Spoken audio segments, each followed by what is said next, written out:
Hello, everyone. How are you doing tonight? Good to see you all. I'm glad you all are with us. We're going to have a great conversation tonight. Uh, we're going to follow our usual pattern lately where I make my prepared introductory remarks. We then have a roll call where I give my shout out to everyone. And then from there, I answer your super chat questions, and then we're done. So I appreciate you all being here. You all are very, very special to me. We have a very, very special community here on YouTube. We talk, we do our conversations. Thanks for being with me here late at night. I know this is not the ideal time for those of us in Europe. This is good for the Australians. This is a decent late night, for people in the United States. Definitely kind of the ideal time for people in California. But when it comes to Europe, this isn't the best time. So this weekend, I think we might do a weekend like afternoon live, just so we can have it. But I really appreciate having all of you here. So if you haven't done so, hit the like button, hit the subscribe button. Now be sure to hit that subscribe button. Pan-Arabism, all right? Be sure to hit that subscribe button. And the reason that you really need to hit that subscribe button is because of the fact that a lot of people have been unsubscribed lately. The algorithms suddenly seem to be working against us. People are being automatically unsubscribed. So be sure to hit the subscribe button, hit the notifications bell. I know a lot of you are probably here because you got a notification. And so hit the subscribe button, hit the notifications bell. Be sure that you are updated and welcomed to be part of these conversations. Look, we got a growing audience here, a very big growing audience, right? The views of these lives have increased by about a third in the past month, which is very, very good. That's a steady increase. Be sure to hit the subscribe button, be sure to hit the like button, be sure to share us on Reddit and Facebook and Twitter and anywhere else. Make it a bigger conversation. The more here, the merrier. The better what we do here is. The quality increases. You guys make the show. It's really your super chats that make the bulk of the show. I always have my introductory remarks, which many people enjoy, but it's really your super chats, your conversation. I'm reading the chat the whole time it's going by. I'm reading it as it goes by. You guys set the tone here. And you'll notice people really liked my opening remarks the night before, the last time we did this, because I was kind of fired up. People were disagreeing with me, all over the internet and in the chat, and that fired me up, and I gave a particularly good performance, according to most of the folks, when I talked about imperialism. So, feedback is really, really important. Kinky says she can remember when there were 35 people watching these lives, right? And now barely a live goes by that we don't have 200. We've had 300 before. So think about that. So, I'll be writing down your super chats as they come in. I've got plenty of orange juice. I also got some water. And why don't we jump right into it? I'll begin my opening remarks now. Folks, what are the successes of communism? There aren't supposed to be any. If you talk to liberals, you talk to conservatives, you talk to standard American political commentators, there are not supposed to be any successes associated with communism. I heard it my whole life. Communism failed everywhere it's ever been tried. Communism never accomplished anything. There's a PragerU video which claims that everywhere Marxists have come to power, they, quote, made life worse. But folks, what are the successes of communism? The successes of communism are all around us. It was communism that took Russia from being a backward, agrarian, feudal country with mass illiteracy and very little industrialization into being a global industrial superpower. It was socialism that electrified Russia. It was socialism that provided running water to every household in Russia. It was socialism that wiped out illiteracy in Russia. It was socialism that defeated the Nazi invaders and gave the most lives in the effort to defeat fascism during the Second World War. It was socialism that launched the first spacecraft. It was socialism that launched the first person into outer space. It was socialism that created the world's first LED lights. It was socialism that created the world's first mobile phone. It was socialism that took China from being the sick man of Asia, one of the poorest countries in the world, and made it what it is today, the second largest economy on earth. It was socialism and a state centrally planned economy that created the world's largest telecommunications manufacturer in the world, Huawei Technologies, which is so good at making phones that are so much better than iPhones and the phones of Samsung and the phones of American corporations, that our government is in the process of trying to prevent people from buying them, trying to suppress with sanctions and threats and twist the arm of the world out of buying their phones. It was socialism that built the world's largest hydroelectrical power plant. That hydroelectrical power plant is the Three Gorges Dam in China. It was socialism that raised 800 million people in China out of poverty. It was socialism in Libya, under the leadership of Muammar Gaddafi, that built the world's largest irrigation system, the Great Man-Made River. It's socialism that created Cuba's healthcare system, which is widely admired all over the world. Ban Ki-moon, the former UN Secretary General. Hyperinflation. Ban Ki-moon, the former UN Secretary General, said that Cuba's medical school was probably one of the greatest in the world. You can look up the quotes that Ban Ki-moon said about Cuba's medical school that they constructed. It was socialism that built the largest hydroelectrical power plant in the whole Middle East, the Aswan Dam, and brought electricity to Egypt until Abdel Nasser, the Arab socialist leader, and Khrushchev and the Soviet Union teamed up to build that dam. Much of Egypt did not have electricity. It was socialism that electrified Egypt. It was socialism that electrified Syria, and agreements with the Soviet Union. All kinds of hydroelectrical power plants were built in Syria. It was socialism that raised millions out of poverty in Nicaragua and wiped out illiteracy in Nicaragua. You can read about their achievements. The World Happiness Index has praised Nicaragua and the Sandinista government for their accomplishments. Prior to the recent coup in prior to the recent coup in Bolivia, we saw Bolivia have the highest rate of GDP growth of any Latin American and South American country. Their GDP growth was astounding. People were rising out of poverty, roads were being paved, illiteracy had been wiped out, huge achievements were taking place. Socialism has achieved quite a bit. This constant bombardment that we get, that socialism has never accomplished anything anywhere, nowhere has it ever worked, is malarkey. And it's obvious malarkey. It's so obviously false that the only reason people say it is because they hear it over and over and over again. The achievements of socialism are massive.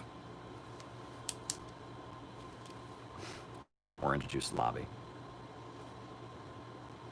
Writing it down. The achievements of socialism are massive. Massive. But we should not limit socialism's achievements simply to countries where socialist economics has been implemented. Because the socialist and communist movement have achieved tremendous things outside of the countries where they hold power. For example, the civil rights movement. In the 1930s, nobody knew who Martin Luther King was. He was a small child. But the Communist Party led the fight for the Scottsboro Nine. It called for civil rights. It nominated James W. Ford, a black man, as its vice presidential candidate 3 times. It called for equal rights for African Americans. It was a big supporter of the Harlem Renaissance. African American writers like Richard Wright and Langston Hughes proudly associated themselves with the Communist Party, because no other organization, writing it down,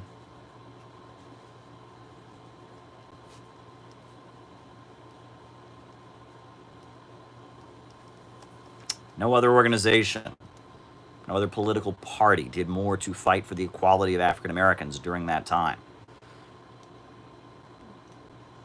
I mean, you can talk about the achievements in terms of the labor movement. The fact that, people working auto plants, steel mills, meat packing centers, meat packing houses, made poverty wages. Working class people from Eastern Europe, working class people from Italy, working class people from Ireland, African American folks who moved up north, they made poverty wages in American industries until the Communist Party built the CIO, the Congress for Industrial Organizations, right? The American Federation of Labor, the AFL, was the big labor union at the time, and it had a policy of not organizing into unions anyone who did a quote-unquote unskilled job. If you were a factory worker, if you were not a craftsman, you could not be part of the AFL. And furthermore, the AFL was pretty openly racist. Many of the crafts and guilds of the AFL were whites only.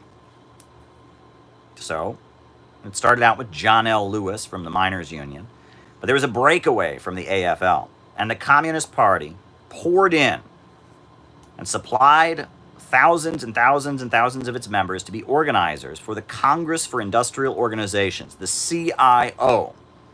And the CIO was the radical alternative to the AFL. It was open to anyone. It barred racism. It was organizing industrial workers, the CIO. And the CIO exploded in 1936 and 1937. All over the country, people in industrial jobs began unionizing. And of course, the bosses would respond by shooting them and beating them and gassing them, having the police arrest them. And it was the CIO that developed the tactic of sit-down strikes, where the workers would not simply protest outside with picket signs, but they would occupy their factories. They would sit down. It was a sit-down strike.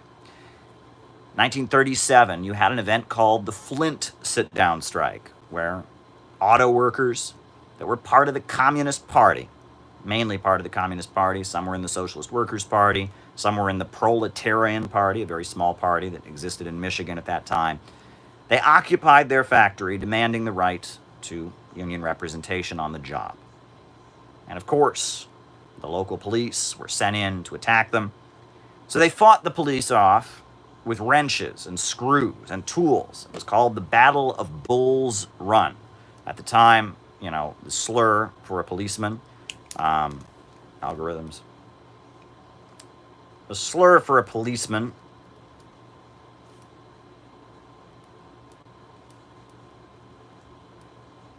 was a bull. They called policemen bulls. And in 1937, when the police were sent to try and clear the auto workers from their plant, they beat the police back by throwing wrenches and screws and nails at the police. It was called the Battle of Bull's Run because the police ran away.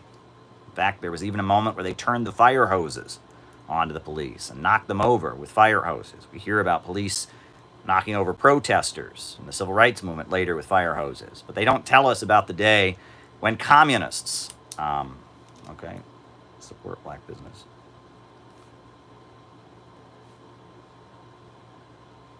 When communist auto workers turned fire hoses on the police to protect their occupation of their factory in Flint, Michigan. They don't tell us about that. They don't tell us about how President Roosevelt sent the U.S. Army to Flint, Michigan, And everyone expected that the military was going to come in and clear out the striking workers and destroy them. That often happened when there was a strike. The National Guard would be sent in to gun down the striking workers. But because Roosevelt had an alliance with the Communist Party, he favored an alliance with the Soviet Union, the military came to Flint and they turned their machine gun away from the factory to protect the striking workers from the local police and from the Black Legion, which was a fascist group. That's the group that killed the father of Malcolm X in Michigan. The Black Legion was a Ku Klux Klan type organization. And when the military was sent to protect the striking workers, at that point, General Motors had no alternative. And they signed a union contract and allowed the workers at General Motors to be a part of a union. And when the auto workers at Flint, Michigan marched out of their plant victorious, it was the single black worker in the plant who got to carry the American flag. And that was to make a statement. There was only one black worker employed at the factory in Flint, Michigan, because of racism, right? Racism in hiring.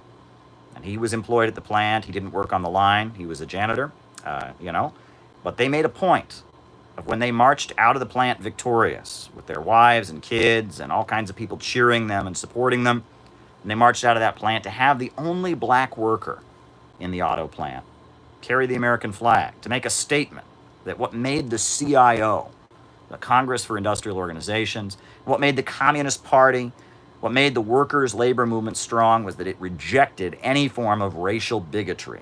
It said an injury to one is an injury to all. Very powerful. Very, very powerful. Right? The story goes that before the military was sent to Flint, Michigan, John L. Lewis, the leader of the miners' union, who was from West Virginia, he came to Flint, Michigan. He got there. He stood in front of the factory that was occupied by the General Motors workers, and he ripped open his shirt. And he said, if they're going to shoot anybody, they got to shoot me. He was a big man, a coal miner. And he was the leader of one of the biggest labor unions in the country.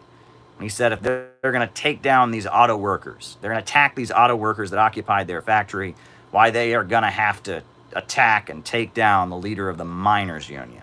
Solidarity. Solidarity.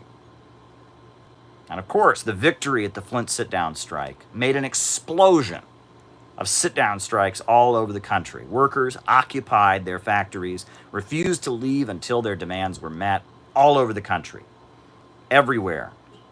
And that's what built those strong unions, those strong industrial unions that made it so those good-paying jobs that everyone talks about, those good-paying industrial jobs that everyone says, went overseas, the American dream after the Second World War, it was communists who built it. There wouldn't have been a Motor City in Detroit if it weren't for the communists. There wouldn't have been a good-paying layer of industrial workers in the United States if it weren't for the communists. These are the strengths and the achievements of communism. You can go down the line. Many, many tremendous achievements have been carried out by communists. Women's right to vote, for goodness sakes. Susan B. Anthony, the leader of the struggle to win women's right to vote, very famously said to Eugene V. Debs, she said, if you give us suffrage, we will give you socialism. To which Eugene V. Debs replied, if you can give us socialism, we will give you suffrage. The struggle for a woman's right to vote and the struggle to build socialism were one in the same. It was communists who were very key in getting the gay rights and the LGBT rights movement going. Read about Harry Hay, the Mattachine Society, Bachelors for Wallace. The achievements of communists are massive. There's something about those achievements. The only reason I have to list them here is because no one's ever told you about them. I want to get to a bigger point than that. A lot of you watching already know about these achievements, but because people don't know about them, I'm forced to go over them and reiterate the point because no one ever acknowledges the achievements of communism. No one ever acknowledges the achievements of communists and Marxists and socialists. No one ever acknowledges these tremendous contributions to humanity. No one ever acknowledges this. So I'm forced to go over them point by point. We've all been told that socialism never accomplished anything, never achieved anything, never did anything good happen from it. And that's such a lie. That's so easily dissected. But I have to keep repeating it, because if I don't repeat it, someone will watch this live who doesn't know about these achievements and say, what is he talking about? What achievements? No one knows about these things. And as I've often emphasized on these lives, you can never assume that anybody knows anything, especially about the stuff we talk about on here, because I can guarantee you most people do not know about it. There have been tremendous achievements achieved by communists and socialists and revolutionaries. But I want to point toward a specific aspect of those achievements. That's what I'm here to talk about. My point is not that these achievements were made. I want to bring your attention to a certain aspect of these achievements, which is very, very, very important for the presentation I'm making tonight. I'll tell you one last achievement to make this point. I told this story before. When I was in elementary school, I was a child, my family hosted a foreign student from Bulgaria. He was in his 20s, he was attending a nearby college, and it was, they had a program where a local family would host a foreign student. So we hosted this student from Bulgaria. Now, he wasn't a communist. Was not a communist. Definitely not a communist. But he had grown up under communism in Bulgaria. He had negative things to say about the Communist Party and the Soviet Union and such. But at one point I did ask him, as a child, why did people support the communists in Bulgaria? Or I think I said to him, did anybody support the communists in Bulgaria? And he looked surprised that I would even ask that question. He said, my grandfather was a huge supporter of the communists.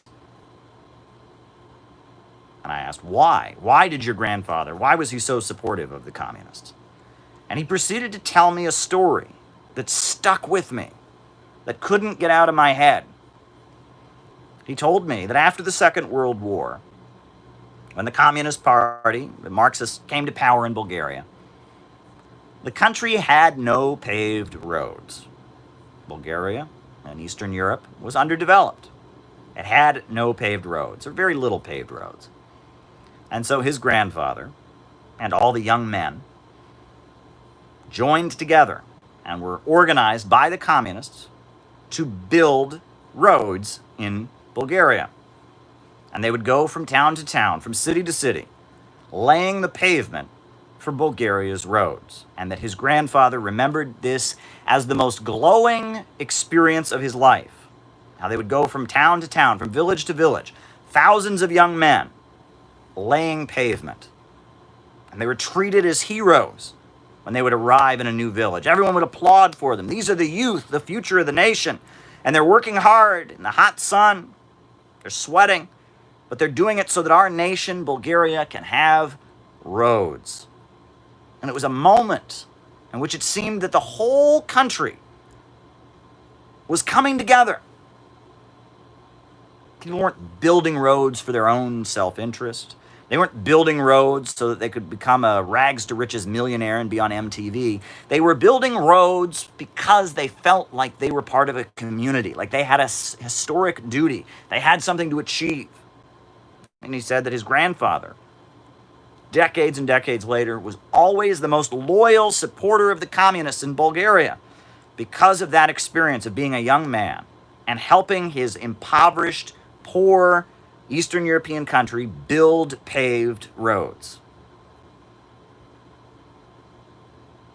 That's what it was. And if you look at the history of communism around the world, these are the kinds of things that people loved the communists for. The 5-year plans. Read about the 5-year plans. There's a woman, I quote her in my book, City Builders and Vandals in Our Age, who talks about the construction sites. And she says, how was it possible under such hostile circumstances to build these great construction sites? This was a country with birch bark shoes, where people wore birch bark shoes and were illiterate. It was only possible through the unity of the people the love of the people for their idol, Joseph Stalin. She speaks so romantically about Stalin because Stalin mobilized the country to construct. Read about the 5-year plans that went on, how the Soviet Union constructed, this huge hydroelectrical power plant, the Dnieper Dam in Ukraine, how, millions and millions of rural villages were turned into modern housing, with construction sites and running water and electricity. The population was just mobilized to build. A spirit of selflessness was created. In China, they did the same thing. Mass construction projects. It was socialism that created the steel industry in China today. It was socialism. After the revolution, one of the first things the Communist Party did in China was mobilize the population. Okay, books, South, communism history.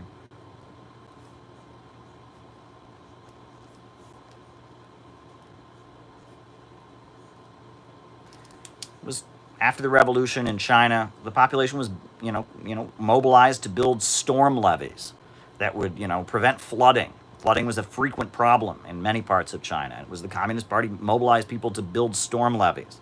The Communist Party, they in China they mobilized people to fight against venereal disease, to fight against opium addiction, which was widespread in China at the time. All kinds of things were done. Just huge efforts to raise people out of poverty, mobilizing the people, building a spirit of selflessness and community. That's what makes communists powerful. That's what communists have always been loved for, is that ability to achieve something, a state of mind in which people feel like they are part of something bigger than themselves. They go beyond their own ego and they become part of a bigger collective. They get into an alternative state of consciousness where they can work together to construct big things. That is the strength of socialism. And one can experience that not even in countries where socialism is the ruling party, but in the socialist and communist movement itself. Right? I talked about the Flint sit-down strike. Did they not have a spirit of camaraderie and brotherhood and sisterhood and bravery when they stood arm in arm and occupied their factory? Folks, I've told the story before of the elderly man that I knew who used to wear a baseball cap with Palestine on it. And he was Jewish, and he lived in New York City, and he would walk through the streets wearing his Palestine baseball cap. And every time you saw him, you heard nothing but positiveness. He got negativity for that. That's not something that's going to make you popular in New York City. But whenever you saw him, he just told you, there was a group of teenagers the other day. They gave me a thumbs up, Caleb. They thought it was great I was wearing the Palestine hat. That's the kind of thing he said to me. And this man would spend his days, he was retired, going around to newsstands across the city, making sure that they had the communist newspaper available. Right? And it was that kind of cultivated happiness, that belief that he's part of a project. Democratic centralism. All right. Democratic centralism. Tank the revolution.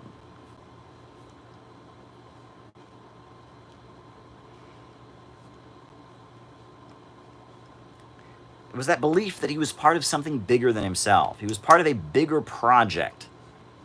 That's what really inspired this man to keep going. That's what his life was about. He was a communist because it gave him a reason to be. It gave him a reason to live. It gave him a higher purpose to strive for and to fight for. I felt that way as I worked tirelessly, selling newspapers around the city and the streets, building demonstrations, building signs, organizing. Censorship.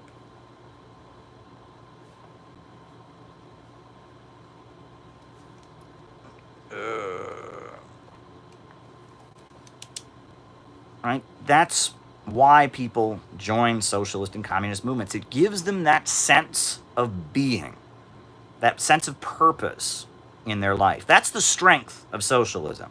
When people are loyal to socialism and communism, it is because it gave them this feeling. It's because it enabled them to do these kinds of things, to build things, to construct things, to feel part of a team, to work for a purpose, to live for something. That's the strength of socialism. When socialism does this, that's when people like it. That's why people love it. It's these kinds of accomplishments, this kind of mindset, that gives socialism its power, that gives socialism a good name. But folks, at risk of offending some of my fellow tankies, I'm going to go here. When people feel negatively about socialism and communism,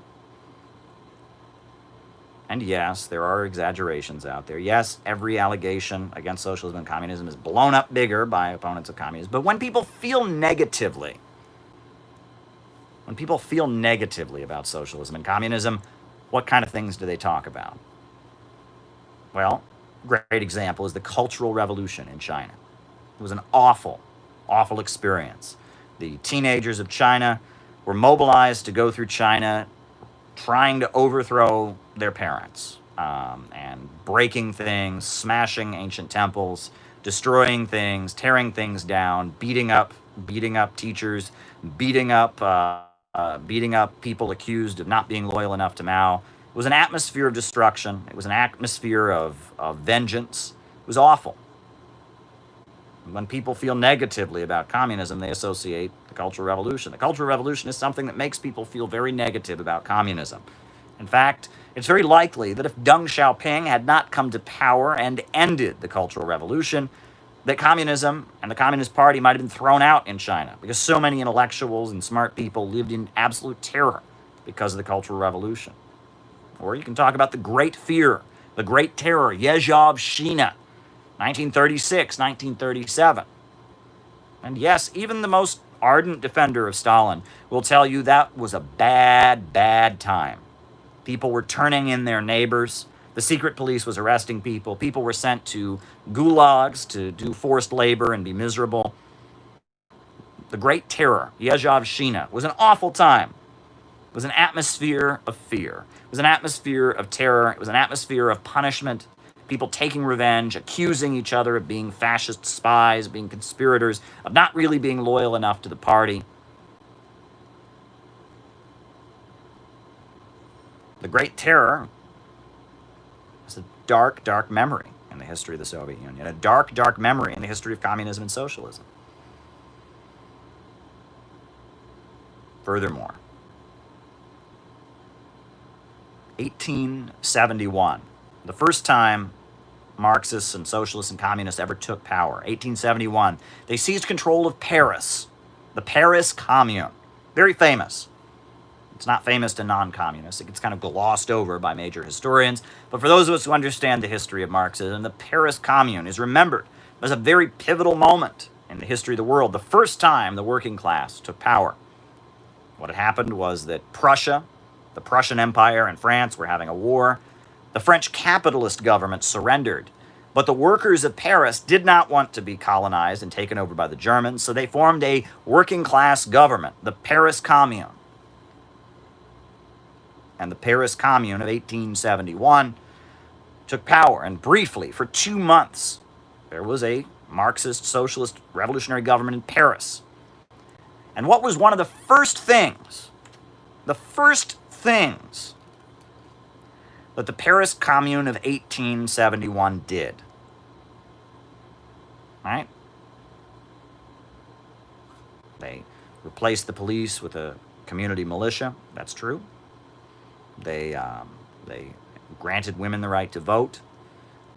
They offered protections for workers on the job. They sent up hot air balloons to spread revolutionary communist propaganda throughout France. But what was one of the other things they did? What was one of the first things that the revolutionary government of Paris, the Paris Commune of 1871, the government that Karl Marx said was storming heaven, what was one of the first things they did? They had a ceremony, and they burned the guillotine.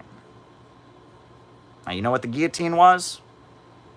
It was the head chopping device that they used during the French Revolution, the Reign of Terror, to behead people. It was a symbol of terror. It was a symbol of repression. It was a symbol of torture. It was a symbol of cruelty, right? You think that image of crowds of people who gathered in Paris, and would be cheering as someone's head would be removed from their body. It was like a show. And 1871, the communists took power. They burned the guillotine. They destroyed it.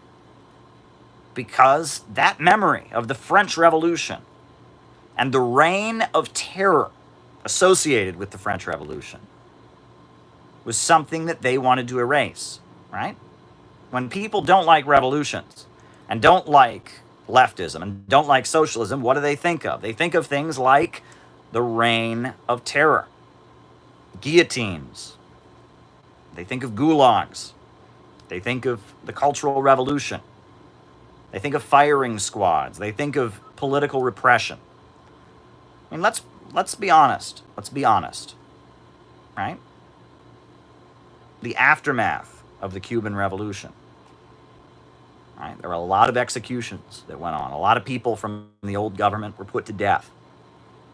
And that period is not remembered very fondly by many Cubans, right? Yes, their desire for revenge against the evil U.S.-backed dictatorship of Batista was unleashed.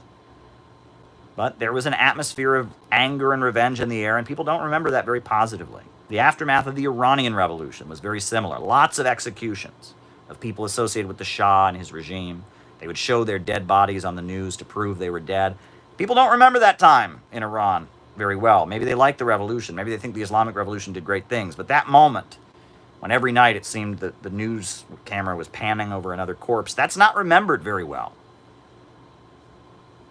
Folks, there is a reason that Trotsky betrayed the Soviet Union and Stalin was seen as the man who could lead the Soviet Union. There's a reason that the Soviet working class, the Soviet population overall, favored Stalin over Trotsky. And the reason is quite obvious and simple. The platform of Trotsky, after the death of Lenin, was the platform of permanent revolution, meaning that the Soviet people would be put into the military, and the Soviet Union would try to spread communism all over the world in a permanent revolution. There would never be peace until global communism had been achieved. The Soviet society would simply be militarized as a seized, liberated territory in a global crusade to behead every last king, every last priest, every last monarch, every last capitalist, until heaven on earth was achieved with bloodshed. That was Trotsky's platform. What was Stalin's platform? Stalin said socialism in one country. He said, we've driven out the invaders, the 15 countries that invaded us. Now we need to focus on coming together as a country, on building and constructing. We need to have a centrally planned economy, and we need to bring in technicians from the United States and from Britain and from France to do it. Right? Stalin imported Fred Koch, the father of the Koch brothers. That guy was a raging right-wing anti-communist, but Stalin paid him to get the Soviet oil industry going. Right? Stalin brought in technicians from all over the world, and Stalin was focused not on spreading communism all over the world, not on bloodshed and terror, but on industrializing the Soviet Union. Socialism in one country. And of course, the Russian people overwhelmingly favored socialism in one country and rejected permanent revolution. There's a reason for this, folks.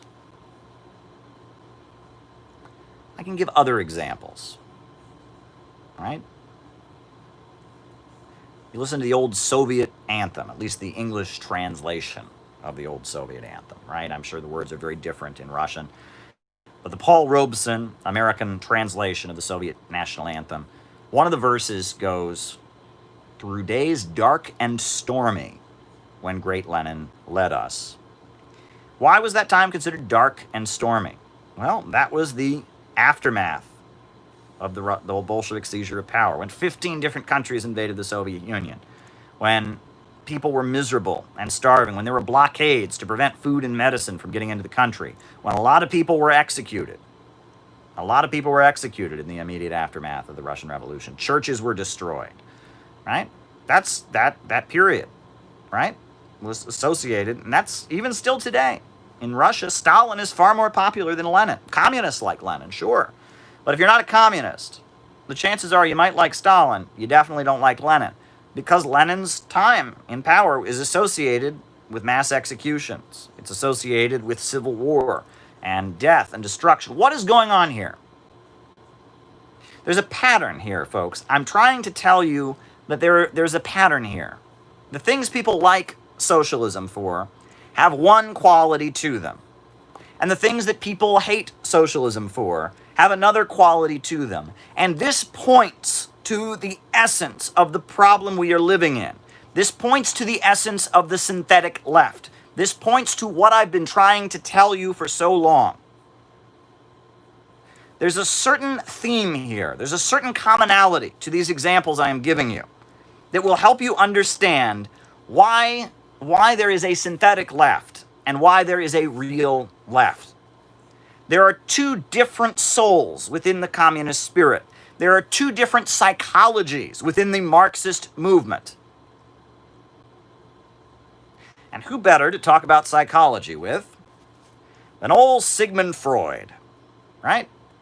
I'm sure a lot of people hate Sigmund Freud, and he's actually quite hateable, and I don't agree with him on many, many, many things. But old Sigmund Freud wrote this book. I believe it was his last book, Civilization and Its Discontents.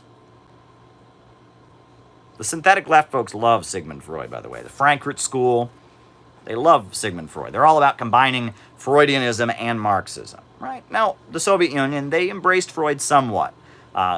Sabina Spielrein was someone who was in Carl Jung and Sigmund Freud's inner circle. She eventually became a very famous Soviet psychologist. Psychoanalysis went on within the Soviet bloc, but there was criticism of it. There was a lot of Marxist criticism of psychoanalysis. This is Sigmund Freud's last book, Civilization and Its Discontents. It was published in 1930. And in this book, Sigmund Freud points to a couple things that are very, very relevant to our conversation. The beginning, he begins the book, it's a short book, it's like an essay. He begins the book by talking about people he knows who are religious. Sigmund Freud was an atheist. And he describes this feeling that his religious friends have that he cannot relate to. He does not understand it.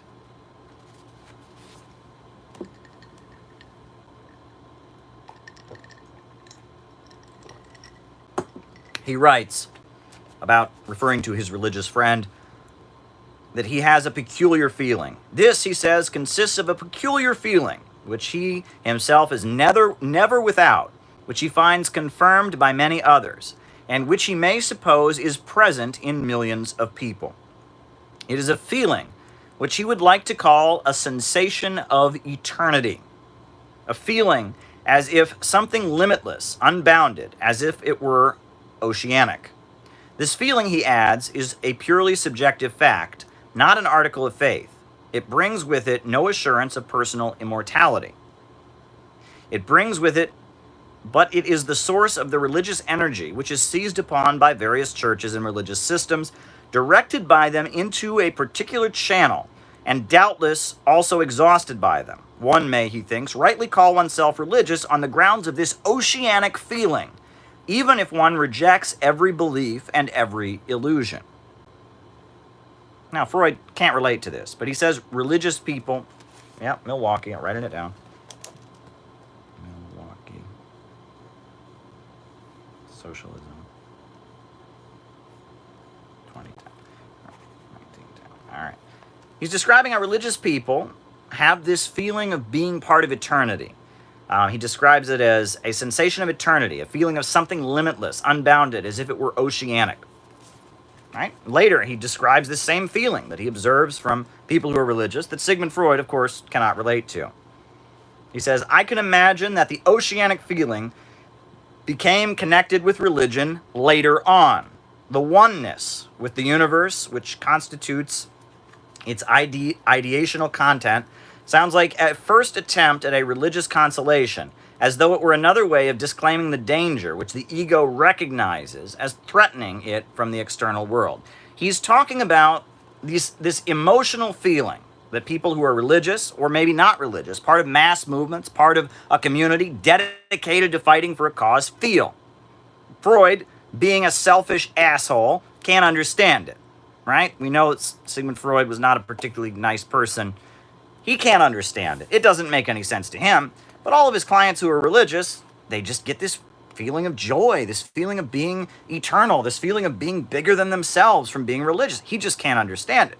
So he goes on in his essay to say that this must be left over from primitive man, right? This must be, we evolved from lower animals, he says, and this must be a leftover sentiment from some primitive early instinct, right? This must be something left over from the animal kingdom, right? That ants don't have a sense of individuality. They think as a collective. Termites think as a collective, right?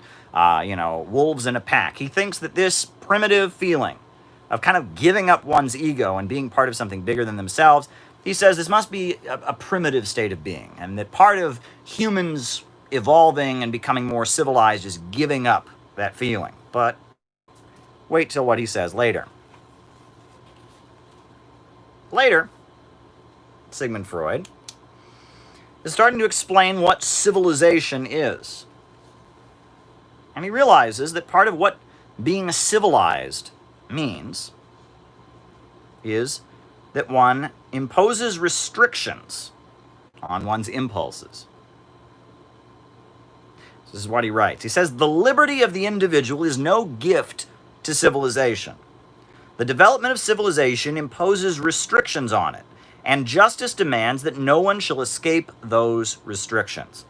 What makes itself felt in a human community as a desire for freedom may be a revolt against some existing injustice, and so may prove favorable to the further development of civilization. It may remain compatible with civilization, but it may also spring from the remains of their original personality, which is still untamed by civilization, and thus may become the basis in them for hostility towards civilization, and is directed against particular forms and demands of civilization or against civilization altogether. It does not seem as though any influence could induce a man to change his nature into a termite's. A good part of the struggles of mankind center around the single task of finding an expedient accommodation, one, that is, that will bring happiness between this claim of the individual and the cultural claims of the group. And one of the problems that touches the fate of humanity is whether such an accommodation can be reached by means of some particular form of civilization, or whether this conflict is irreconcilable. Right? He says, the most important of all, it is impossible to overlook the extent to which civilization is built upon the renunciation of instinct. How much it presupposes precisely the non-satisfaction, by suppression, repression, or some other means, of powerful instincts. This cultural frustration dominates the large field of social relationships of human beings. As we already know, it is the cause of the hostility against which all civilizations have to struggle. It will also make severe demands on our scientific work, and we shall have much more to explain here. So in essence, what Sigmund Freud is arguing is that civilization exists because people conform to the group. Right? Why am I wearing clothing right now? Right? Why am I not naked right now? Why do I not walk around the streets naked? That may be, I don't have any desire to do so, but if I did, I couldn't do it. If my instinct told me I could run around naked, I couldn't do it, or I would go to jail. That would be indecent exposure. Why? Because civilization restrains my instinct. Right? Civilization is about restraining people's impulses. Getting people to conform to the group, getting people to control themselves, getting people to restrain their inner impulses is the basis of civilization. If everyone just did whatever they wanted, you would have no civilization.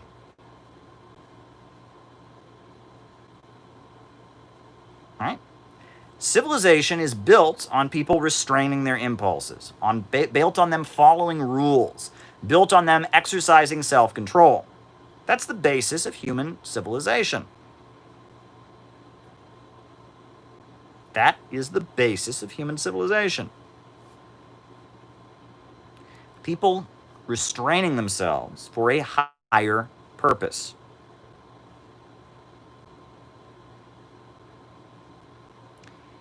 What Freud is realizing here is that we all have desires, impulses, feelings that we restrain as a compromise with society. Right? You might have a boss at work you don't like. But can you tell that boss to go F themselves? Of course you can't, because then you would lose your job. So you restrain your angry impulse. Even though you're angry at your boss, you do your job. You know, you may have a sexual desire for someone, but they may not return that sexual desire. So, of course, you cannot continue to advance on them because that constitutes sexual assault. That constitutes sexual harassment. Right? You can't just do whatever you feel like doing because that involves a violation of other people. Right? Other people are respected. We have a social contract. And the social contract we have today is a lot looser than it once was. Look at feudalism, the system of feudalism. The social contract under feudalism was a lot stricter. Right? Peasants could be executed for looking their landlord in the face. They had to grovel when they saw their landlord or their noble. People could be killed. People were routinely burned at the stake for denying the existence of God. There was a very, very strong social contract. And the capitalist revolutions that overturned feudalism and brought socialism into existence were largely made by tapping into people's impulses, by giving people permission to release impulses that they had previously restrained. Think about it. The French Revolution. You have all these peasants who've been walking around being told that they have to obey their natural superiors. Their natural superiors, get to eat the food that they grow. If there's a famine, their natural superiors still get to eat, and they starve to death. You have a church that backs all this up, and, the Catholic Church reinforces the feudal hierarchy and says it's okay if you starve to death, because as long as you're a good, obedient little serf or peasant, when you die, you'll go to heaven, so you have to obey them. The Catholic Church is urging people to restrain their sexual impulses, urging people to just obey and restrain the rage and outrage and suffering that they feel at the hands of the feudal order. So the French Revolution comes along, and it overturns the feudal system. How does it do that? It unleashes people's rage, and it unleashes people's sexual impulses. Their rage is unleashed. All of a sudden, they're getting their revenge on those landlords who ate while they starved, who they weren't even allowed to look at in the face. They're dragging those landlords to the guillotine and chopping their heads off. And mobs are cheering as blood is gushing from a corpse, and they're getting their revenge. Their rage, all that rage that they'd been suppressing for years is coming out in an explosion called the Great Terror. And they just exterminate. They cut the throats of priests. They cut the throats of landlords and nobles. They execute the king. They execute Marie Antoinette. The reign of terror. In fact, they have this thing, the Committee on Public Safety. They're just looking for people to execute. And at the same time, this accompanies an explosion of sexual release, right? Who's one intellectual who's very closely associated with the French Revolution? The Marquis de Sade. The Marquis de Sade, who writes pornographic novels, and not just pornographic novels, novels depicting rape and torture of women. And these novels are selling all over France. And he begins his novels lecturing his readers about philosophy, saying that there is no morality, there is no God. He's a staunch atheist. And then from there, he launches into these really disgusting pornographic stories about women being raped and molested by priests, and sexual things being done with religious objects. That's the French Revolution. It is an explosion of rage at all the impulses, not all of them, but many of the impulses that feudal society was restraining. It is the rage and anger and aggression of the peasantry and the common people unleashed. It is the sexual impulses unleashed. In in Marquis de Sade, we find sex and violence combined into this explosion of blood and gore. At one point, they want to execute Marquis de Sade. Instead, they just send him to a mental hospital. This is how the bourgeoisie came to power. The bourgeoisie came to power by renegotiating the social contract, by giving people permission to unleash impulses that they had previously restrained.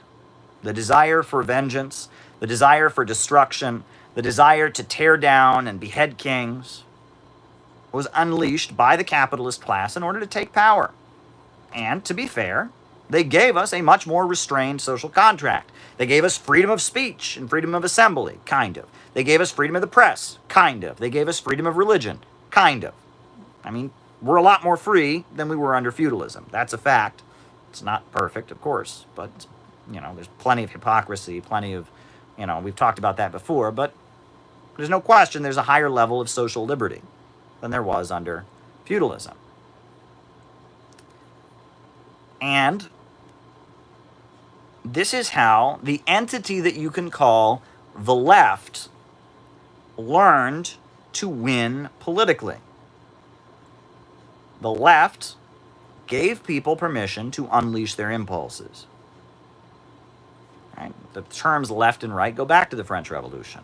After the king is forced down, the National Assembly is formed in Paris, and those who are more loyal to the king and feudalism sit on the right, and the radicals sit on the left. The left are the more in favor of tearing apart old social institutions, more in favor of breaking with tradition, more atheistic, more independent, more for social liberty, more for sexual liberty. That's the left. Meanwhile, the right are those trying remnants of feudalism intact. That's the difference between the left and the right. And you go up to Marx's day. The left was always associated with unleashing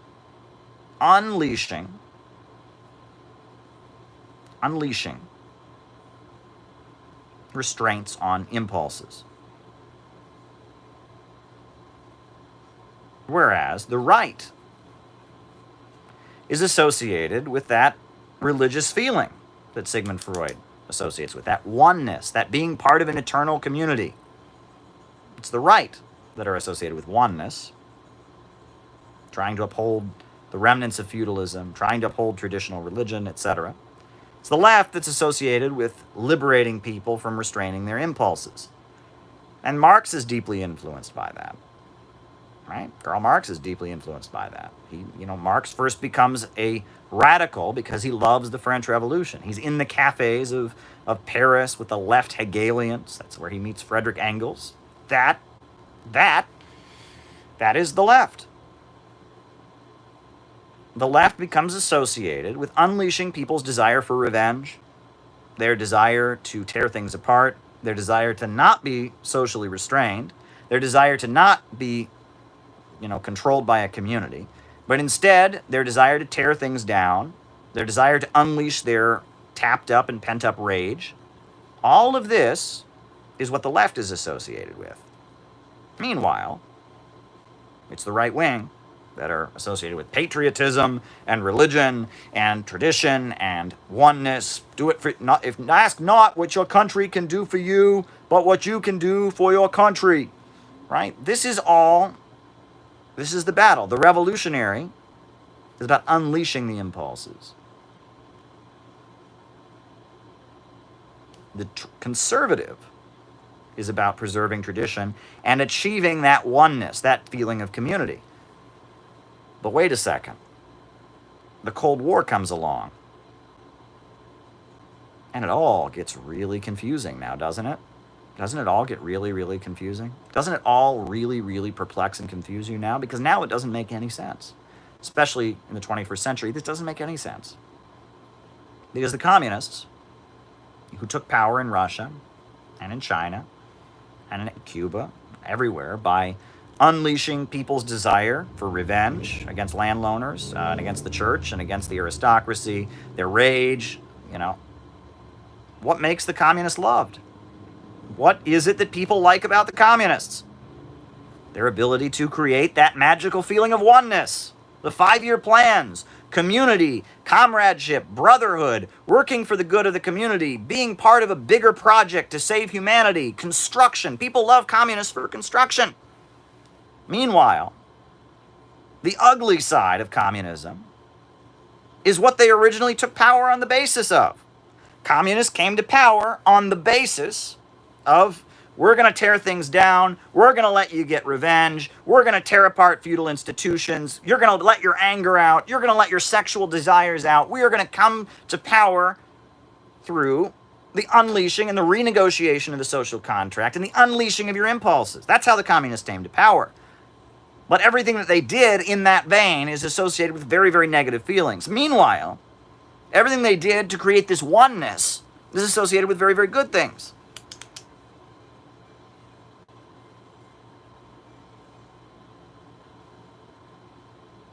Are you seeing how weird this is getting? Now, enter the CIA.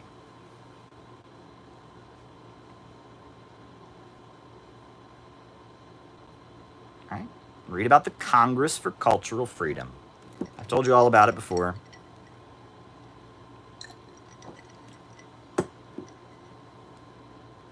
The CIA, American intelligence, instead of trying to further restrain Americans' impulses, that's what the right wing was doing, right? You'll remember very famously that the Red Scare in the United States was also a huge crackdown on homosexuality, right? Joe McCarthy, they pushed a law that no gay person could work for the federal government because they might become a Soviet spy. There was a huge crackdown on pornography. That McCarthyism also accompanied a huge wave of social conservatism. The right wing, their attitude about how to fight communists is, we are going to be so militarized in America, we're going to be so patriotic in America that we're going to mobilize the country into a giant army and we're going to crush the communists. That's how fascists feel too. That was Hitler in Germany, that was Oswald Mosley in Britain, that was Benito Mussolini. Is that we are going to push this oneness to reinforce social hierarchy and authority and traditionalism in our society to crush the Reds. That's fascism. However, the CIA, the Rockefellers, the Congress for Cultural Freedom program have the opposite feeling. They say, look, the communists came to power by appealing to people's desire for revenge, by appealing to people's desire for the lifting of control on their impulses, for appealing to people's desire to be more individualist.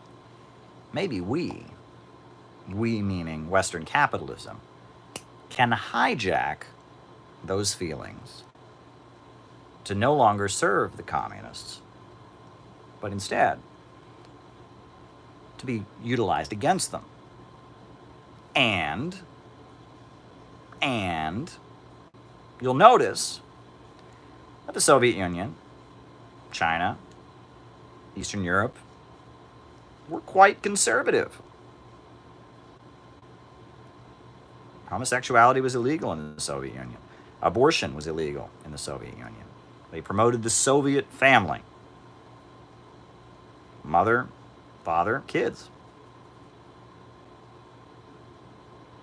There was a very socially conservative aspect to really existing socialism. Meanwhile, these feelings of total liberation and total individualism are much more compatible with Western capitalism. Hyper-individualism, as someone put in the chat, Ayn Rand. Right? Individualism above all else. Selfishness as a virtue. You are your own person. You have no loyalty or obligation to society. You are one person alone, and you should be able to do whatever you want. No one should be able to mess with you. You should be able to pursue your own interests however you want. That became the mantra of Western capitalism. Western capitalism suddenly began to champion the feelings that communists had previously utilized to take power. The desire for destruction. Look at the color revolutions, the statues coming down all across Eastern Europe. The feeling, the taking out and executing Ceausescu and government officials. All of the feelings that communists had utilized to take power became hijacked by Western capitalism. Meanwhile, the communists, in order to stay in power, what made them popular in the places where Marxist, communist, socialists are in power, is that feeling of oneness. That is what is loved about the Chinese Communist Party. The Chinese Communist Party gives people that feeling of oneness. They're loyal to China, a 5,000-year-old civilization. They are using socialism with Chinese characteristics to build up their country, to raise people out of poverty, to plan the economy. They represent a community that everyone is part of. The Chinese Communist Party gives people that religious feeling of oneness. Meanwhile, the Hong Kong protesters very much incarnate the desire to destroy, the desire to tear things down, the desire to be yourself and have your own individual life and not identify with a greater project. This is what's going on in our time. This is what has happened. The left and the right have gotten flipped in their psychological underpinnings, not in what they believe. The ideology hasn't changed. Not in what they advocate. Advocacy hasn't changed. The psychological underpinnings that communists appeal to is that desire for oneness, that desire for community, that desire to build, to construct, to be part of something bigger than yourself. That's what communists appeal to. Meanwhile, it's Western capitalism that appeals to the releasing of impulses and individualism and the unleashing of the ego and the id. That's the difference. That's the strangeness of our times. That's why politics has gotten so weird and confusing lately. Okay? But I'll tell you why Sigmund Freud is wrong. And then I'll conclude. Sigmund Freud looks at this feeling of oneness, this community feeling, this feeling of immortality, this feeling of connection with things bigger than yourself. He looks at it with condescension, with, like, this is something left over. He says, he compares it to being a termite. Right? He sees it as primitive. He sees it as uncivilized. Meanwhile, he believes that further unleashing of social impulses will lead to a higher state of civilization. Here is what Sigmund Freud didn't understand. That feeling of oneness, that sense of community, that is the basis of social progress. That is the glue that holds civilizations together. That is not a primitive, barbaric way of being. That is the natural human state of being. And it has been the strength of that state of being that has enabled human beings to accomplish so much. It was a feeling of oneness that built the pyramids. It was a feeling of oneness that painted the Sistine Chapel. It's a feeling of oneness that enables an orchestra to perform a beautiful beautiful symphony.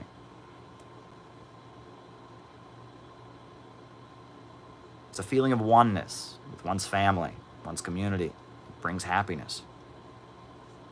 And that trying to abolish that feeling of oneness isn't going to work.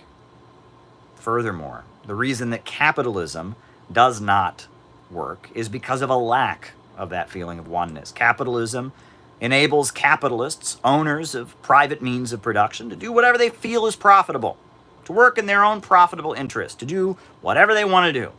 So no obligation to society, no loyalty to the community, no personal project, no rational planning. Whatever a capitalist wants to do to make profits, they do it. That's why right now in the United States, our roads are not paved. Why? Well, no capitalist can make money from doing it. Right? That's why our water isn't being properly purified.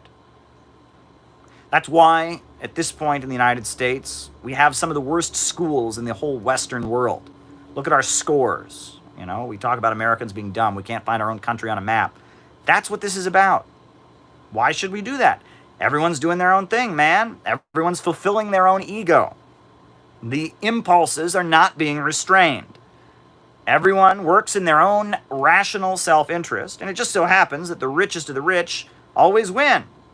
It's the law of the jungle. Morality and law exist for the purpose of protecting the weak from the strong. Without law, it becomes the law of the jungle. And the law of the jungle is might makes right.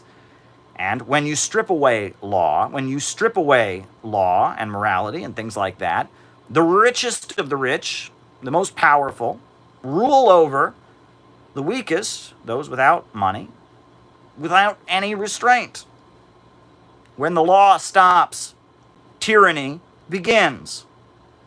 Those words are on the walls of the U.S. Justice Department in Washington, D.C. When the law stops, tyranny begins. Without law, it is simply the rule of the rich and the powerful and the strong over those deemed to be weak. And that's what we very much have in the United States right now. We are a libertarian country. Capitalists make lots of profits. They buy off our politicians. They watch the country fall apart. The country is crumbling. They don't care. They make money. Right? They can't make money having people work in factories. That's okay. They make money by locking people in jail at their prison industrial complex. They make money off people, getting addicted to opioids. This is the situation we are in. The only way we can reestablish that feeling of oneness, that feeling of community, that happiness that so many people have gotten from socialism, not just through working to build their country and working under the leadership of a communist party, but being an activist, being part of a revolutionary socialist community, the only way that oneness can once again be achieved is through abolishing. The only way the United States can get out of this rut of capitalist profits run amok, of a small group of people getting rich by making the rest of the country and the rest of the world poor, the only way we can get out of that is to have socialism. The banks, factories, and industries, the major centers of economic power, must be in the hands of the people. We need a government of action to fight for working families. We need a government of action to fight for working families. We need a central purpose in the United States. We need a community of people in the United States. We need a purpose for our lives. Why do you think so many young people are getting addicted to drugs or becoming depressed and becoming suicidal? What is that about? They don't have oneness in their lives. This feeling that Sigmund Freud scoffs at. Oneness. What is this? Like feeling of eternity, like they're part of a community. He scoffs at it. What is this feeling he scoffs at? It's the basic human desire to be part of a community, to have a purpose, to not be on your own, to not be alone. And no, it's not going to be fulfilled by having access to pornography on your computer 24/7. It's not going to be fulfilled by being able to get high on marijuana. It's not going to be fulfilled by being able to get high on opioid drugs or be prescribed antidepressants to up your mood. It's not going to be fulfilled by that. This oneness, this oceanic feeling that Freud scoffs at, is a basic human need. People need a purpose in their lives. People need a value to live for. They need something that they can point to. They need community. They need solidarity. That's what they need. Communism, socialism, by abolishing capitalism, by having society itself control the means of production, achieves and maintains this feeling and allows human history and civilization to continue speeding ahead and moving forward. Meanwhile, capitalism, the unknown ideal of Ayn Rand,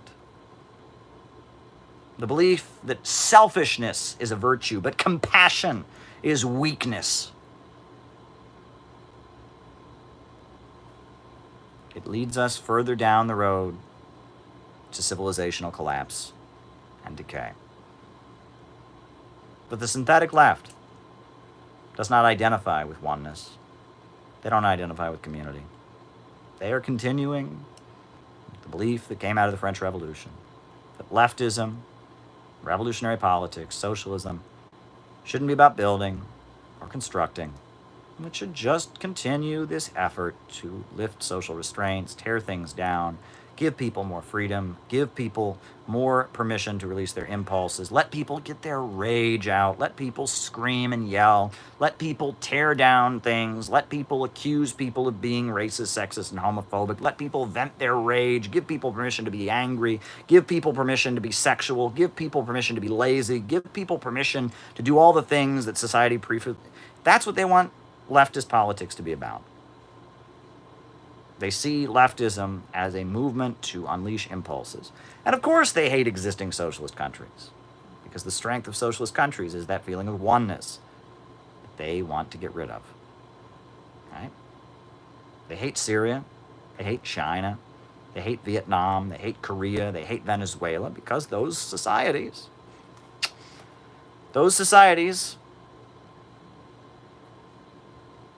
are not sexual paradises. I just want to end by talking about Margaret Sanger. Do people know about Margaret Sanger? Margaret Sanger was the founder of Planned Parenthood. And she was a communist in New York City. She was a member of the Socialist Party. She was a funder of the industrial workers of the world. She was very excited about the Russian Revolution when it happened. She had her own magazine called Rebel Woman. But her focus was sex. About sex for her, right? And she fought heroically, very heroically, for the right of women to use birth control. She sent birth control when it was illegal to send it through the mail, went to prison for doing, or got charged for doing so, fled the country. She was a socialist because socialists and communists were on the vanguard of fighting for women's rights to abortion and birth control. And she was all about that. She was about sexual freedom. However,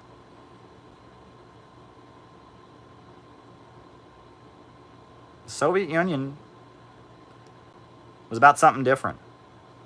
She visited the Soviet Union in the 1920s. It wasn't this free love paradise she wanted. Socialism didn't give the level of sexual freedom that she wanted, so she abandoned Marxism. She chucked it. She traded in socialism for sex. She made friends with John D. Rockefeller. They started paying her to open birth control and abortion clinics throughout the United States. She set up Planned Parenthood, first originally known as the Birth Control League. And she started hanging out with the Ku Klux Klan. And she realized that some more conservative Americans who were racist weren't going to agree with her about abortion and birth control on the basis of sexual freedom. So she started arguing, hey, we can use birth control to wipe out black people. Look this up. Look this up. She started arguing that you could use birth control to wipe out people she deemed to be of an inferior race. She threw down with the most vile racial supremacist forces because she wanted sex. Communism wasn't giving her the sexual freedom that she wanted. Capitalism could just as easily supply it. And racism became a key talking point in trying to convince people to legalize abortion and birth control. Margaret Sanger threw down Teddy Roosevelt. Okay. Margaret Sanger threw down with the Rockefellers. And the Rockefellers were all about sexual freedom. You know, they also funded the work of Alfred Kinsey. Right? You can read about the Kinsey Report. It was a best-selling book arguing for sexual freedom, sexual behavior of the human male, sexual behavior of the human female. Alfred Kinsey. It's been revealed that Alfred Kinsey collaborated with child molesters to do his sexual research. You can read the details, very disgusting. But regardless, you know, the Rockefellers understood that rather than trying to suppress feelings of individual, rather than trying to suppress people's instincts, you could beat the communists at their own game and hijack those feelings.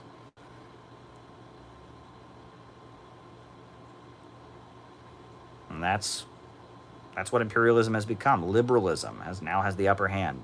Imperialism is waged in the name of liberalism, and there are a lot of confused people afraid of the New World Order that arose after the fall of the Soviet Union. That's what George Herbert Walker Bush called it.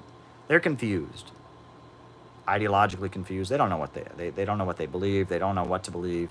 They're trying to hold on to some beliefs from the past, a lot of beliefs that are very problematic and reactionary.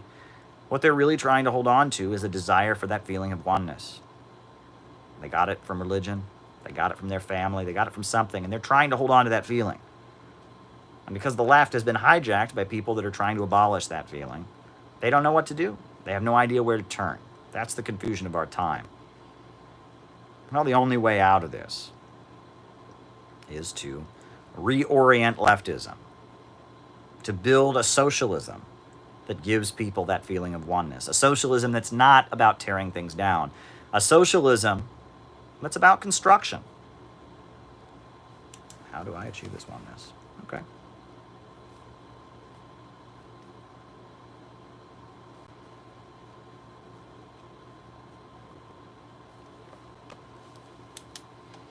How do we build a constructive socialism?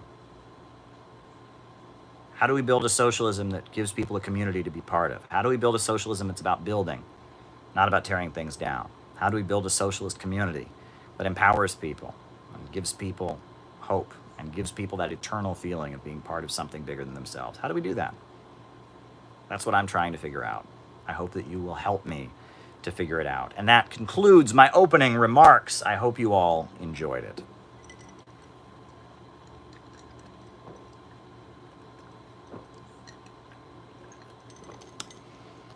So, on that note, now that the opening remarks are concluded, I think we'll do names and locations.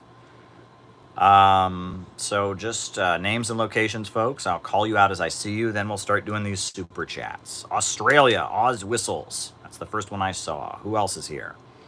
Who else is here? Elias from Wisconsin. Robert from Hawaii. Someone says they're at a Jedi temple. Haley is in New Hampshire. Quincy, Massachusetts, Keith. Cleveland, Pirate Alex. Hamburg, Germany. Australia, Melbourne. Auckland, New Zealand. Noel. Lower East Side. Cambridge. Robert in Australia. Oh, you're brilliant, Caleb. Please visit Chicago, Ryan. You make it happen. Let's do it. Good videos, Caleb, says Rig. Lee, United States. Denver, North Carolina. Neil, Arkansas. Newark, Enrique. South Carolina. Dayton. Louisiana. Anarchan Skywalker, Cincinnati, Ohio, Pennsylvania, USA, Washington State, Solidarity from Michigan, Toronto, Shanghai, China, Clydebank, Scotland, Richmond, Virginia, David in Italy, Argentina, but you disagree with me. That's okay, you're welcome. California, Philippines, Niagara Falls, and slowly I turned. Vancouver, Mogan from California, Calvin from Saskatoon, Frank Nahai, I am 70 and I enjoyed it. Great, Frank. Glad you're here. Springfield, Missouri, JT24 in Mississippi, Africa, Helen in Georgia, blessed moon to you, Caleb, West Virginia, St. Louis, Tennessee, Virginia, Pennsylvania, Will DeMarco, like the stream, JT24, Long Island, New York, Will Lotz, Franmo, California. Frank. Jarrett from southeastern Ohio. Who else? Mo in Pomona, California. Welcome, Mo. Florida. Hipasha. Florida Hipasha is with us. Who else is with us today? Rio de Janeiro. Very good. Very nice city. Who else is with us today? Cape Cod, Massachusetts. Bennett. Welcome, Bennett. North Louisiana. Wade. Chico, California. Rich. Washington State. Hoping all is well. Kenny from Malaysia. Kenny. Welcome, Managua. Nicaragua. Very good. Very, very good. Who else is with us tonight? Nate from Sydney, Australia. A lot of Australians who watch these lives. Very good. Glad to hear it. Who else is with us? Who else is with us? Anybody else? I will call you out if I see you. Tuning from South Louisiana, tuning in. Jacob Maxey. Welcome, Jacob. Cowtown. Augie Hubbard in Iowa. Tampa, Florida. Herb Bryant. Welcome, Herb. Philly. Eric. Algeria. Mohsen in Iran. Brooklyn. Jacob.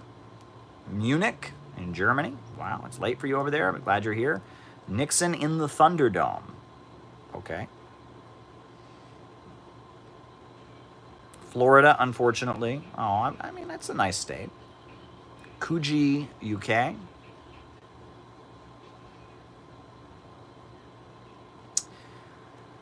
Okay, folks, I'm almost done. Motorcycle. I'm not sure where that is.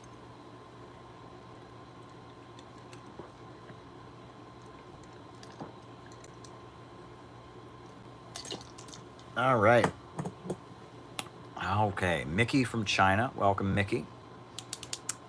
All right, folks. COVID County, Florida. Mankato, Minnesota. OP, South Florida. Austin, Texas. George Kraft. Chantilly, Virginia. I want to give everyone their shout out, right? We don't have to go on until everyone's gotten their voice heard. Do a few more, right? I don't want anyone to be left behind. Okay. Not seeing more chats. So I guess we'll get to these super chats then. Alrighty. Oh, upstate New York, Leo the Lion, Austin, Texas Craft. Definitely works for the Orange Juice Lobby. We'll get to that. Chimney Butte, North Dakota. Alrighty. Okay. Pan-Arabism. What do I think of Pan-Arabism? I have a positive view of Pan-Arabism simply because of the fact that the borders of the Arab world were not drawn up by the Arab people. They were drawn up by the Sykes-Picot Agreement, which was among the imperialists. That was a secret treaty that the Bolsheviks made public, the Sykes-Picot Agreement. And that's where the borders of Iraq and Syria and Saudi Arabia and all that were drawn up. And it was not drawn up in the interest of the Arab people. It was drawn up in the interest of imperialism. So Pan-Arabism, the notion that the Arab people should be united and have one country, I think it's a good movement, right? Because there is one Arab nation, I think. I know that in Syria there's the Syrian Social Nationalist Party. They argue that Syrians are a distinct nation, that they're not Arabs. But the Ba'ath movement in the Middle East, and most of the communists in the Middle East, maintain that there is a one Arab nation. And I would agree with that. I think there is one Arab nation. Now, it's important to remember, a lot of Americans don't seem to understand that Persians and Arabs are not the same, right? Iranians are not Arabs. Persians are a different ethnicity. Kurds are a different ethnicity. So, not everyone in the Middle East is an Arab. Let's be very, very clear about that.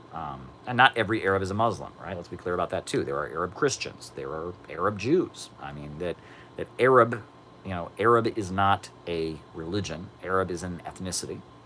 It's a language, Arabic. It's a nation. I think there is an Arab nation. So it's complicated. So, all right. Okay. That's Pan-Arabism. Hyperinflation. Hyperinflation is awful. Whenever you experience hyperinflation, where the money is not having any value, that's not a good thing. Not for hyperinflation. And if that were to happen, the results would be very, very negative. Inflation, to some degree, is always going to happen, especially when the economy is good. And yes, I am familiar with Richard Medhurst. Hyperinflation is one thing. Regular inflation is one thing. And,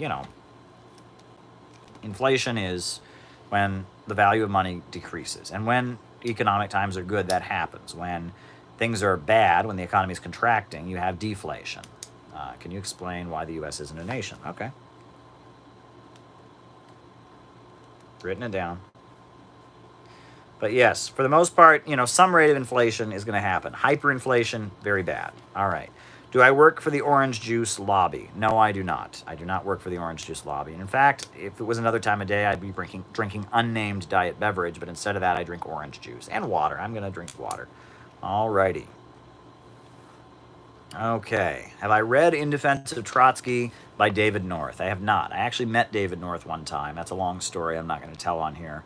And I guess, World Socialist website. I'm not a Trotskyist, but, to be fair, most Trotskyist groups are not very anti-imperialist, but when it came to Libya, World Socialist website was on top of that from the beginning. They may not defend existing socialist states as socialist, but they know that the attacks on them are imperialist, and they do a lot of coverage of Julian Assange. So, there's good stuff done at World Socialist website. I give people their credit when it's due, and I haven't read In Defense of Trotsky by David North, but I do, I do recognize that his organization, the World Socialist website, the Socialist Equality Party, has made their contribution, but they're also Trotskyists, and as I explained in the opening, I'm not in favor of Trotskyism. Alrighty. Are the algorithms limiting us? I would say that they are. I would say, the algorithms, I don't want to say too much about it, but I feel like the algorithms are not on our side, and that means the work that you all do is very important. You guys got to post this stuff on Reddit. You guys got to post this stuff on Twitter. You guys got to post this stuff around. You got to spread the word, because the algorithms are not in our favor. People want to make it seem like social media is a level playing field. Any clip could go viral. It don't work that way. The work that we do as activists, spreading this message, building this community, is vitally important, extremely, extremely important. The algorithms are working against us. It's an uphill battle. We're working against the current. Now, I'm trying to up my, channel, tech. I'm trying to get a better camera. I'm trying to get a better microphone. I'm trying to do this in a more professional way. It's a little difficult. I got a small little apartment here in New York, but I'm trying to figure out how we can increase the quality of our material here. But at the same time, we just got to keep doing what we're doing. So, I'm trying to, figure out how we can just make this show keep going, because a lot of people love us. When I don't do a live for a while, I've immediately got people texting me, when's your next live? Kinky was on here earlier. She said she could remember when there were 35 people watching. Well, now there's barely a live that goes by without at least 200 people watching. It's in the thousands, 2,000, 3,000 people watch these lives afterwards. We have a huge audience. People want to hear what we have to say. We're offering a unique kind of socialism here, right? Let's be real. The socialism we offer here is very different. Thoughts on cryptocurrency? Writing it down. All right. Cryptocurrency, central banking. Okay. Alrighty. Support black businesses. Well, that's something that a number of black nationalists have raised, right?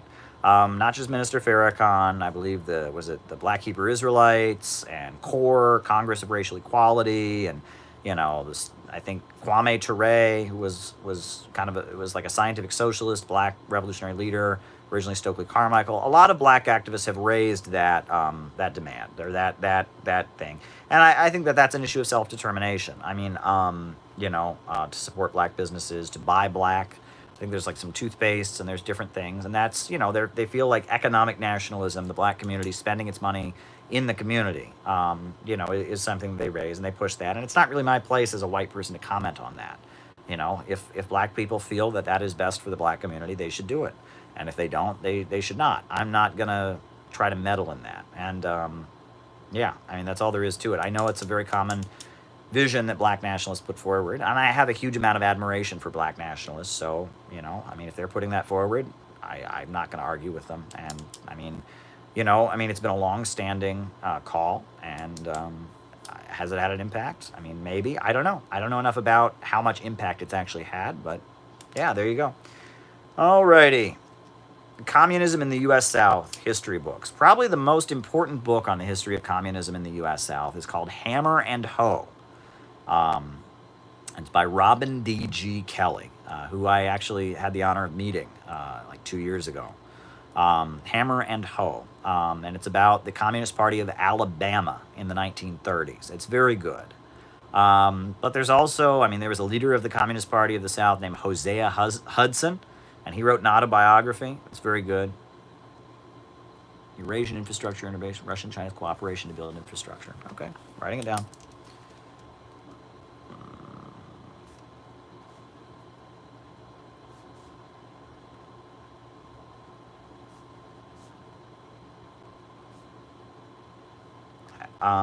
Actually, one of the best books that I ever read on the history of the Communist Party USA in the U.S. South is actually no longer in print.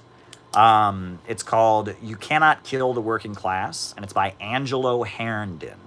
Angelo Herndon was a leader of the Communist Party in Alabama who was sentenced to death for the crime of urging white people or black people to rise up against whites, which was a crime in Alabama. And they tried to give him the death penalty simply for handing out communist leaflets. Oh, okay. Reigns of Terror. Yeah. Reigns of Terror. Communists threatened. Yeah, and he wrote an autobiography, which is very, very good, and it's very, very short. It's like a little pamphlet. It's called "You Cannot Kill the Working Class." And he tells how he joined the Communist Party. He tells about how the Communist Party used solidarity to recruit white workers and black workers into sharecroppers' unions. It's just beautiful. Okay, why is American left turned off by nationalism? Alrighty. But yeah, it's really good. I actually, in my History of the Communist Party, I have a selection from "You Cannot Kill the Working Class" by Angelo Herndon. But if you can just read the whole thing, it's really beautiful. I really recommend "You Cannot Kill the Working Class" by Angelo Herndon. I also recommend Hammer and Hoe. I recommend Hosea Hudson's autobiography, Communist Organizer in the Deep South, something like that. Even Benjamin Davis. Benjamin Davis, who was in the City Council of New York City, he was originally in the Communist Party in the South, I think in Georgia. And so, yeah, I recommend it. Okay. Democratic centralism. Could it tank the revolution? The anarchist critique of democratic centralism. Okay, here's the thing. First of all, I'm going to have to answer this question in multiple ways. All right. We're going to take this apart piece by piece. What is democratic centralism? What is democratic centralism? All right. Democratic centralism is a theory that Lenin developed about how to organize a Marxist party, right? That the Marxists in Russia were all organized into one party that was called the Russian Social Democratic Workers' Party. And it was very easy. Anyone who agreed with their principles could join, and you paid your dues. And that was it. And Lenin argued in his book, What Is to Be Done, that they needed a party of new type to make a revolution. That this kind of loose association, all right, U.S. invasion of Grenada, that this loose association wasn't going to work, that you needed a party of new type. You needed a different kind of party. And that a party of new type, Lenin argued, would engage in propaganda and agitation. That's a whole other thing. That's what they would do. But they would have what he called democratic centralism. And the feeling was that they would have democratic procedures to make decisions. But after the decision was made, all members were obligated to carry it out. Right? So even if you didn't want the party to do something, but they voted to do it, you still had to do it, whether you agreed or not. That was democratic centralism. Furthermore, the idea of democratic centralism was that debates within the party, disagreements were internal, not public. that they would have a unified face to the masses, that their party press would give a unified message. All the members, when they spoke publicly, would give the party message. Arguments were internal, and there was a unified face to the masses, and that there was also, at the same time, there was unity in action. That once a decision was reached, the whole party did the same thing, whether they agreed or not, after debate. That was democratic centralism. Now, will that tank the revolution? Okay, the thing is, I am, at this point, much more critical of democratic centralism because I feel like the way it's interpreted in the United States at this time is a little bit silly. And it's turned into the opposite of what it was meant to be. Democratic centralism, at the time that Lenin came up with it in 1903, when he organized the Bolsheviks, the party of a new type, the idea was it was a way to make all the great revolutionaries of Russia be in the same group and maximize their power, right? It was the idea was, okay, we're going to have free debate, but after that, we're all going to do the same thing. And it was a way, it was like an agreement that he could get Bukharin and Zinoviev and Stalin and Kamenev, and he even tried to get Trotsky. All these people would be in the same organization and do the same things, right? U.S. invasion of Haiti.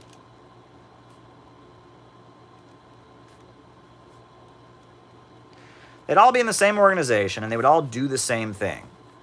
And it was a way to build a broad organization, because all of these leaders in Russia had a huge following. They were loved, they were leaders, they were respected. And so to get them all in the same group and maximize their power, you had to build a democratic centralist organization. After the death of Lenin, Stalin, for reasons that made very much sense, if you listen to the opening presentation here, built a huge personality cult around Lenin.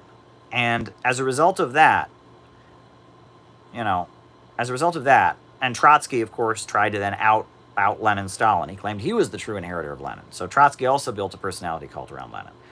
And as a result of that, there became, big reinterpretations of democratic centralism. So now, in the United States, you'll notice that every party is one or two people's little ego trip, right? Bob Avakian, Fred Goldstein, who else? I mean, there's a million of them. Jack Barnes, the SWP. It's like every party has one big name, one smart guy who's the smart guy who leads it. And if somebody else comes along and they're also intelligent, they get kicked out because you can only have one smart guy in a group. These parties function as one person's ego trip. One person thinks they're Lenin, and so they build a party around themselves so they can be the Lenin. And of course, it's a joke because, Lenin, what made Lenin great was that he got all kinds of very, very intelligent people who disagreed with each other to work in the same group. Many times, Lenin was outvoted by the rest of the Central Committee of the Bolshevik Party. Did you know that? Many times, Lenin was voted against. He would want one thing, and the rest of the party would vote another way. No one talks about that. Does that ever happen in the RCP? No. Did that ever happen in Workers' World? No. Did that ever happen, does that ever happen in the SWP of Jack Barnes? No. Did that ever happen in the Spartacist League of Jim Robertson? No. Right? That what we have now is these miniature personality cults, led by a guy who thinks he's Lenin. When what made Lenin great was his ability to not be like that, was his ability to get people in the same room and combine their efforts with democratic centralism. So democratic centralism has turned into its opposite. That's just kind of what's happened.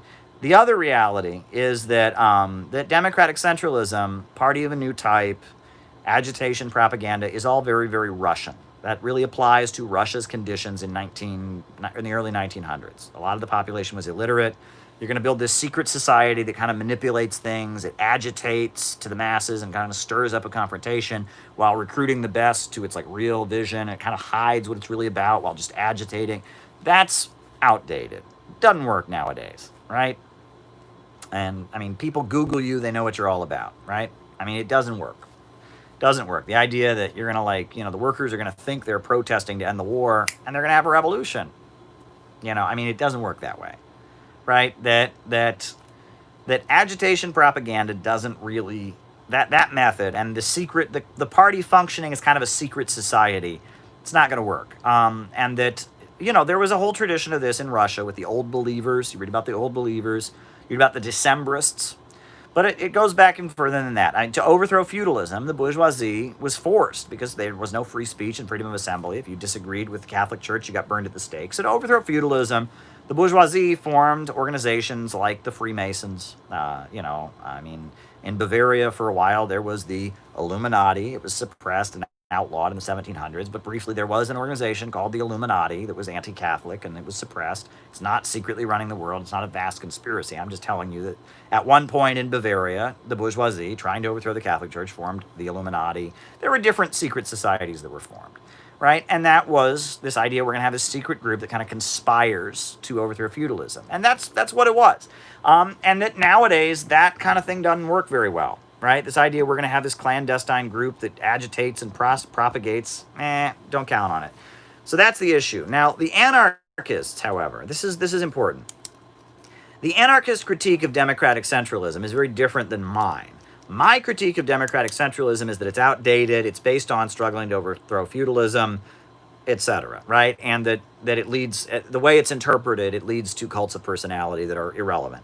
The anarchists have a different critique. Lenin argued that left to its own devices, spontaneity, if there was no intervention by conscious revolutionary socialists, that the workers wouldn't really be able to overthrow capitalism. Lenin was right about that. Anarchists disagree. Anarchists say that's really elitist, that the workers have the instincts all on their own to overthrow capitalism, that no one needs to lead them, no one needs to inspire them, no one needs to teach them communist ideology. They just do it, right? Society is just going to come apart because of capitalist crisis, and the workers build communism all on their own, and that Lenin with his vanguardism, his evil vanguard, is like forcing them to, and that's BS. I'm sorry. I mean, seriously. I mean, have you ever walked around? Do you really think people are just going to naturally wake up one day and go, you know what? Let's have communism. It'll just naturally appear. Of course not. Of course not. All right? Now, anarchists don't understand that you need conscious political forces. Anarchism is largely a rejection of political action.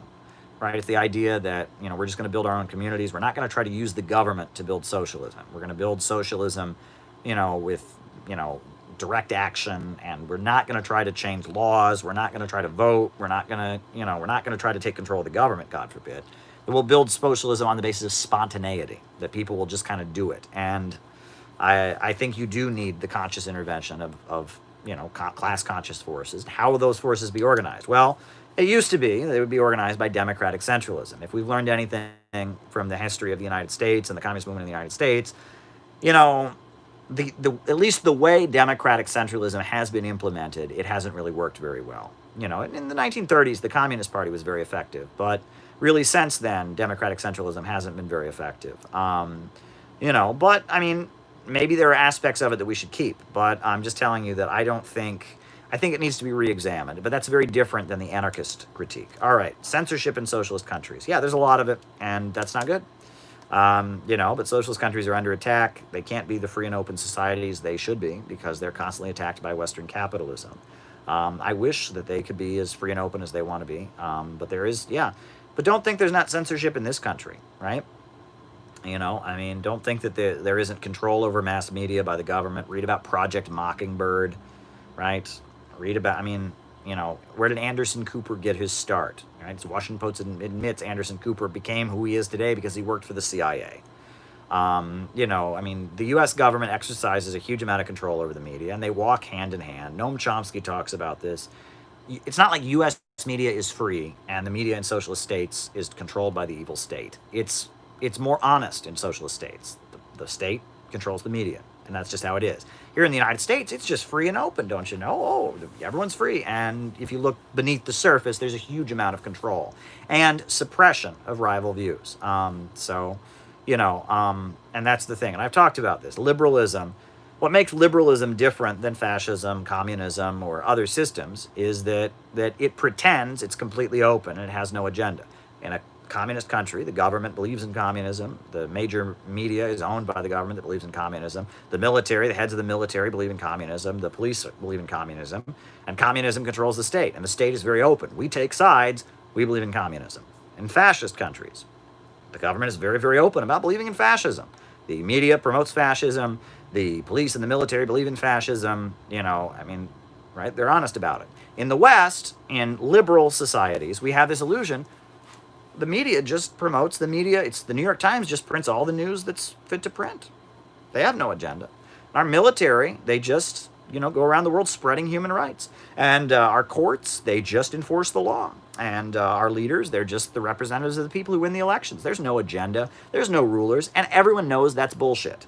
Everyone knows that's bullshit. It's really obviously bullshit. And that's the problem, right? In a society where there is an ideological state that's open about its ideology, it's a little more honest, right? You know what you're dealing with. Here in the West is based on a lie. The West is based on the belief that everyone's equal in America. They ain't. The West is based on the belief that the USA is totally democratic. It's not. The West is based on the belief that the USA has no ruling ideology. It does, right? That the USA, the Western liberalism is a lie. It's a lie. Why did they jail the leaders of the Communist Party, right? Well, they should just be, they should just be allowed to just be, right? Should communists in Anglo-settler states combat white chauvinism by promoting a new... I'm going to write that down. That's a strange question. All right. New nationalism.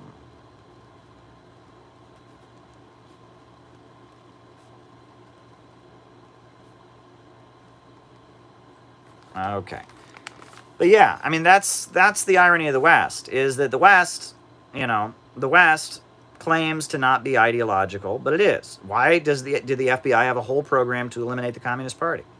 They shouldn't have, right? According to what this society preaches, if the communists just, it should be up to the American people, and if they want to get elected, they should, right? It's just an open society, right? Well, the FBI worked overtime to make sure the communists didn't get elected. Right? Same with the Black Panthers, right? If people want to support the Black Panthers, they should be. Why did the FBI then assassinate Fred Hampton? It's like the liberalism of the West is a lie. And other societies don't pretend. They don't have an illusion. They don't make the pretense of being totally open and free and democratic. They're real about the government, serving one agenda or another. So I think that's one of the weird things about liberalism. So there you go. And you'll notice that we don't respect the liberalism of other states, right? Venezuela has allowed opposition parties to run in elections. They have tolerated, I saw it. The Venezuelan opposition is like they bend over backwards to accommodate them, to, put them on the ballot, to have them on television. And the U.S. media still calls it a dictatorship. Why? Because they lost. The forces that they support lost, right? There's this whole trend where they talk about democratic regression. That's really big in political analysis and political science these days, right? Venezuela used to be a democracy, but it regressed. Russia was a democracy in the 90s, but it regressed. No, it didn't regress. The people just voted for a non-liberal state, right? They voted to have a government that would take action and control the economy. Right? When Western capitalism is in power, that's just democracy. When the people vote a different way, it's a dictatorship, right? Even though the people voted for it. It's just an illusion, right? The people of Venezuela liked Hugo Chavez and like Maduro. The people of Russia like Putin. Why are they not democratic? Because the Western capitalist powers don't like them. It's just ridiculous, right? And then the excuse that they give, if you read these articles, it's like amazing to me how people can be this stupid. Kropotkin, writing it down. All right. These articles say that, okay, fine, Putin won the elections, they say. Maduro and Chavez won the elections, but they messed. They messed with independent institutions.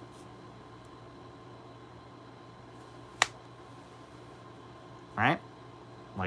When Maduro got elected, when Chavez got elected, he changed, he made it so the police and the military were not independent anymore. The business community, right, the economy was no longer independent anymore. The judges, he appointed judges who agreed with him. They were no longer independent. You see, prior to Chavez, musical theater fan. Okay. Musicals. All right. All right, writing it down. Prior to Chavez, you'll notice,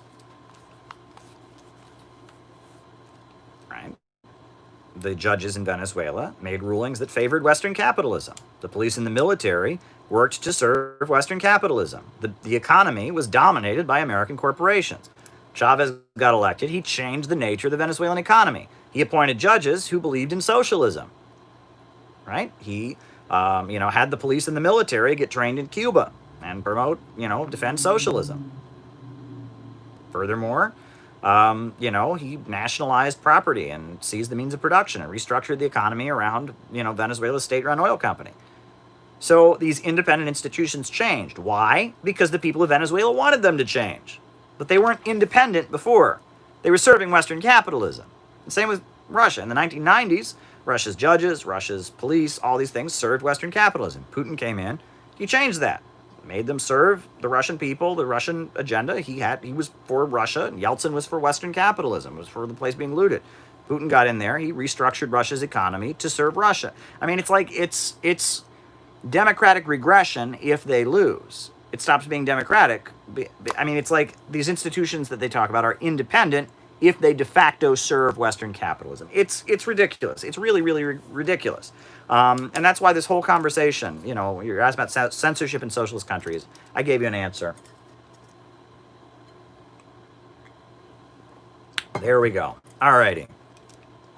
Milwaukee socialism in 1910. Yes, Victor Berger, I believe, was a very prominent socialist in Milwaukee. They controlled the local city government. They had a lot of seats. People used to call them the sewer socialists. The sewer socialists, because they made a new sewer system. And that was a big deal, right? In 1910, to have a sewer system for your city. I mean, that was, a lot of, up into the 1950s, there were a lot of parts of the country where people were still going to the bathroom in outhouses, and they didn't have running water. So, that was a big deal. But they used to make fun of them, right? Emma Goldman and the IWWs and they used to make fun of the Milwaukee socialists. They called them sewer socialists. It was kind of an insult. You're not a revolutionary, you're a sewer socialist. And I heard, up into the 60s, Milwaukee had, like socialist mayors. And then a lot of them were racist, actually. There's some stories about how racist they were. And that you have to remember back in, 1900 or whatever, a lot of people that were racist were socialists, right? It wasn't really until the Communist Party came along, this understanding that socialism and racial equality walked hand in hand. That was a very, very new development when the Communist Party took that position. You'll remember the Communist Party of South Africa, in its original founding documents, was a white supremacist party. And the Bolsheviks and the Communist International said, you can't do that. So they changed it, but they were originally a white supremacist party, and the Bolsheviks weren't going to allow them to do that. It's kind of fascinating. Alrighty. Yeah, Teddy Roosevelt. It's interesting. There's a very interesting essay by Lenin. It's his analysis of the 1912 presidential election, where Teddy Roosevelt ran the Bull Moose Party. And he talks about how there were the Republicans and the Democrats, and then there was Eugene V. Debs. Eugene Debs was the socialist candidate. So to take votes away from Debs, the Bull Moose Party of Teddy Roosevelt was formed, and they were basically a pro-imperialist, racist, socialist party. And it was because they were so afraid of Debs, they found one of their own, Teddy Roosevelt, who had kind of been a Bonapartist a little bit, was kind of a strong man, and they made him the, the Bull Moose, candidate. And that some of his demands were for more public control over industry and stuff, but he was really racist and really pro-imperialist, and he was all about imperialism. I mean, he was all about imperialism. Very openly so, and no shame about it. So, yeah, I mean, it's pretty wild. But go read Lenin's essay about the Bull Moose Party. Alrighty. How do I personally achieve oneness? Well, I mean, I'm going to answer that question by describing a couple experiences I've had that talk about that. I remember being at the World Festival of Youth and Students in 2013, just a beautiful socialist and communist gathering, and attending some of these big, beautiful gatherings of young people. We're all speaking different languages. We're from different countries, but we're all anti-imperialists. We're all communists. And just that glowing feeling that you get. I can talk about when I was in Iran. They took me to, what is it called? The Shrine of the Mehdi. And I remember, being in a room full of young men that were clapping along as somebody was singing like religious music, and just that feeling, that intense feeling as we're all like sweating and they're singing the Shia religious music. That was very beautiful. Being part of an organization, believing in something, being part of a crowd, being part of a movement. I think that's what's so bad about this pandemic, is it robs people. People are on their own. They're isolated. They're social distancing. And that robs people of that ability to be part of something bigger. That feeling we all long for. you know, and I think that that's part of the human experience, is longing for that feeling of oneness. So, yeah, I mean, I've felt it many times in my life, and I hope to feel it again.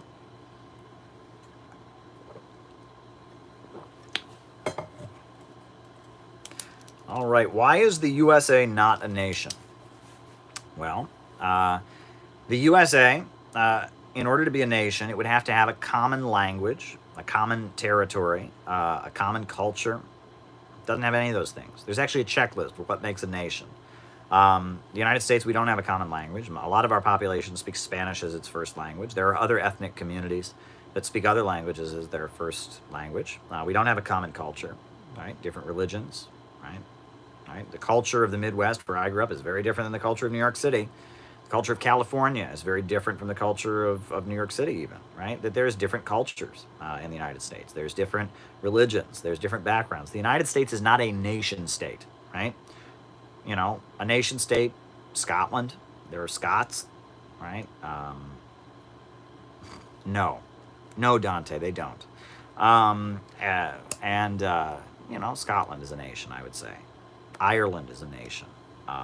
England is a nation. Uh, Germany is a nation. France is a nation. These aren't nation states, right? China is a nation. Um, but but yeah, there's no common bond between the people of the United States.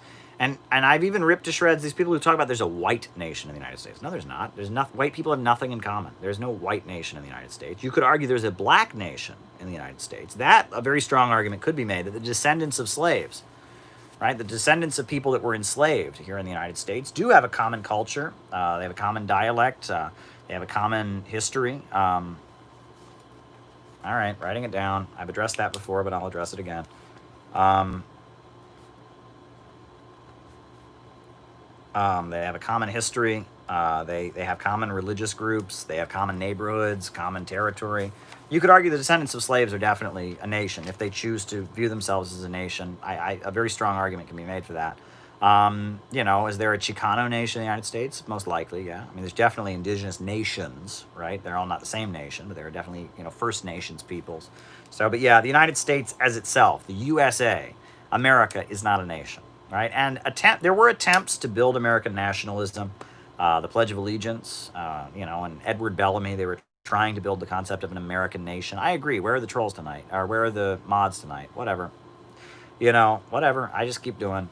You know, you can't be dependent on other people. You just got to keep doing your thing, and I don't care. So, but yeah,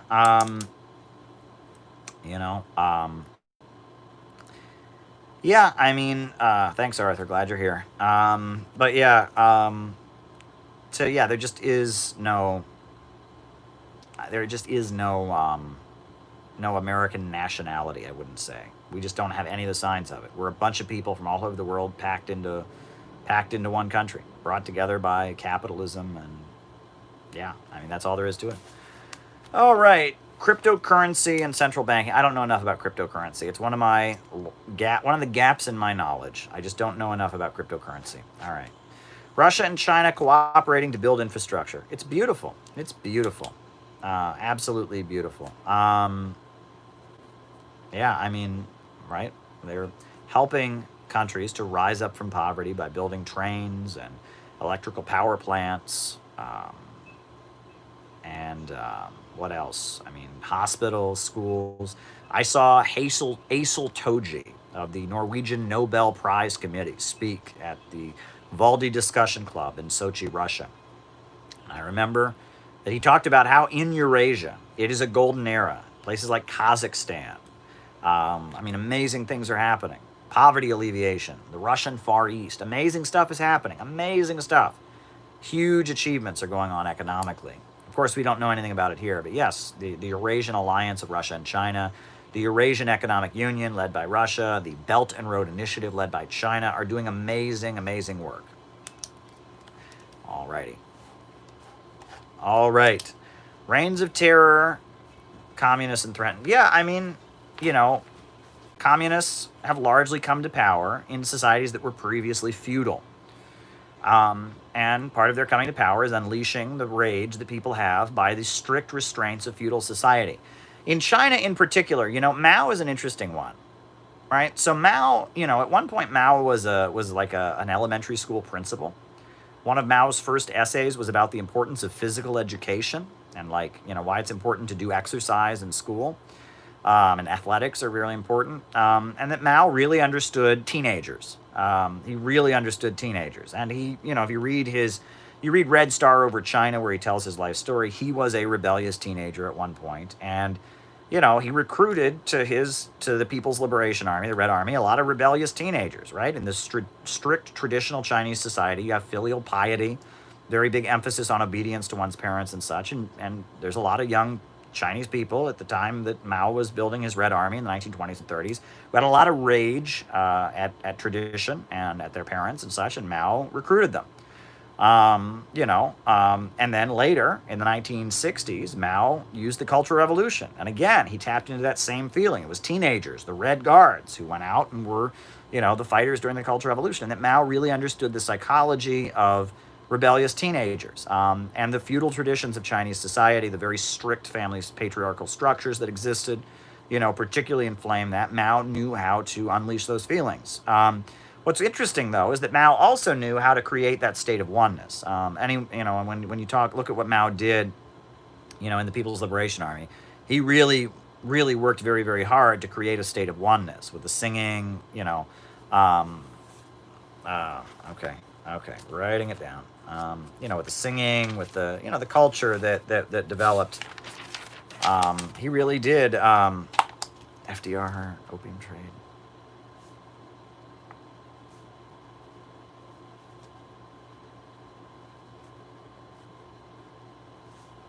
China. But yeah, he worked really, really hard to unleash those kind of feelings. So that's very interesting as well, I think. But yeah, the hostility to religion that communists had. Well, it was based on the fact they were overthrowing feudal societies, and feudalism. And feudal societies, there's no religious freedom. Religion isn't a choice. Religion is an institution that props up feudalism. They unleashed people's rage against feudalism, and obviously that resulted in a lot of violence against, monks and priests and things like that. Those are the things people associate communism in the negative with. And those are things that, we need to figure out a socialism that doesn't appeal to people's destructive impulses. I talked about it a lot, and yeah, I'm not in favor of suppressing religion. I'm not in favor of mass destruction. I want to build a constructive socialism that appeals to the positive side of the human spirit and enables people to go out and build things, and also gives people that oneness, that desire, that feeling that they're part of a community. So yeah, there you go. Okay. Why is the American left turned off by nationalism? Well, for obvious reasons, right?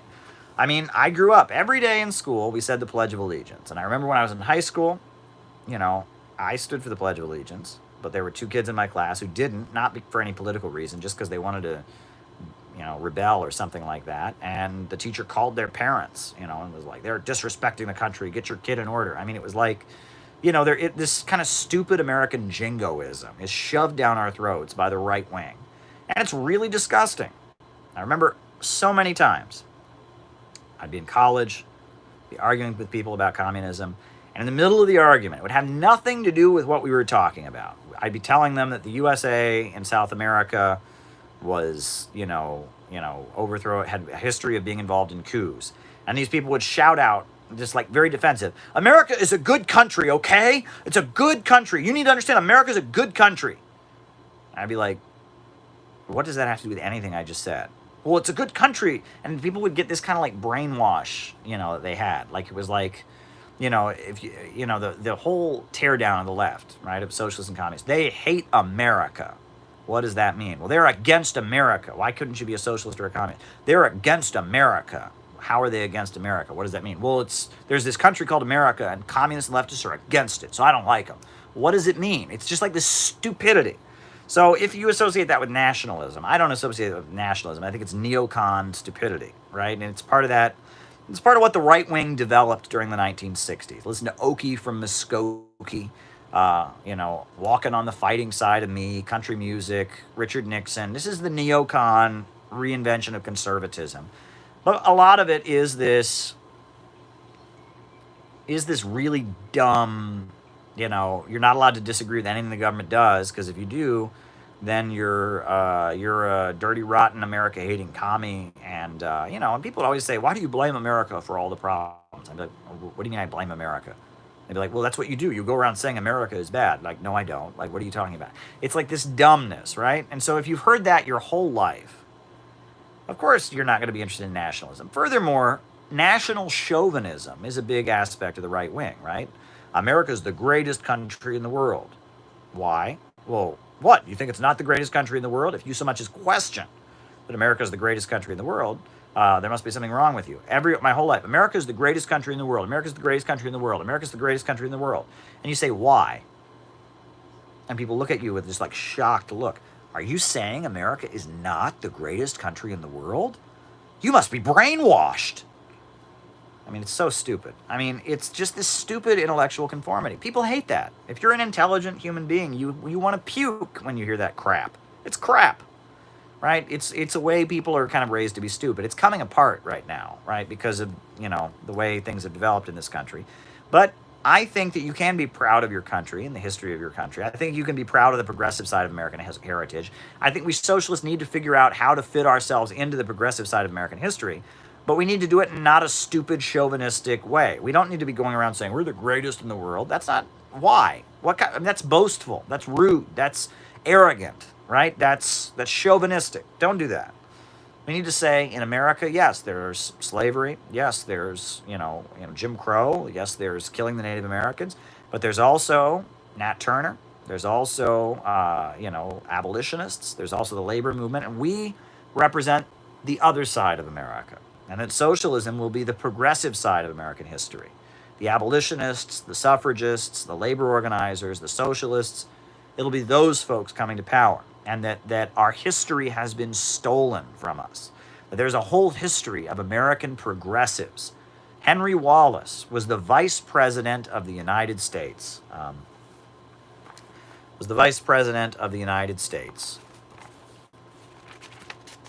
I can't comment on that enough. I haven't done enough research. He was the vice president of the United States, and look at what he said about the Soviet Union. Look at what he said about, it's the reality, folks. The reality is that our history has been stolen from us. There's a progressive side. I'm not in favor of American nationalism because there is no American nation, and I'm not in favor of any form of chauvinism. I am in favor of patriotism in the sense of that arguing and making the case that socialism will make the country better and make a better life for the people in this country. And I do believe that. And if we continue to say that socialism is about destroying the country, give up, right? It's about destroying the country. I hate this country. It's racist. I want to tear it down. Get that. Don't ever plan to come to power if you think that way. Socialism, when it comes to power in the United States, will be a continuation of the progressive tradition. That's all there is to it. If you actually are serious about building socialism in the United States, you're going to figure out how to fit yourself into American history and get people to understand that socialism is rooted in a long tradition of progressive-minded, anti-racist, anti-sexist, progressive solidarity builders in U.S. history who opposed injustice. Alrighty, next. U.S. invasion of Grenada. There's this weird 60s band called the Fugs, and they had a song like, if you want to be president a very long while, you must go invade a tiny, tiny isle. And it was about the U.S. invasion of Grenada. Yeah, it was, what's interesting is the U.S. government, there were fights between it was a revolutionary socialist government in Grenada, and there was an internal contradiction. Some of the leftists in Grenada that were more revolutionary or presented themselves as more left were fighting with the government of Grenada. I don't remember the names exactly, but there was a factional fight going on in Grenada between the two factions. And so the United States used that moment to invade Grenada. And it was based on that whole Red Dawn narrative. You ever see Red Dawn with Patrick Swayze?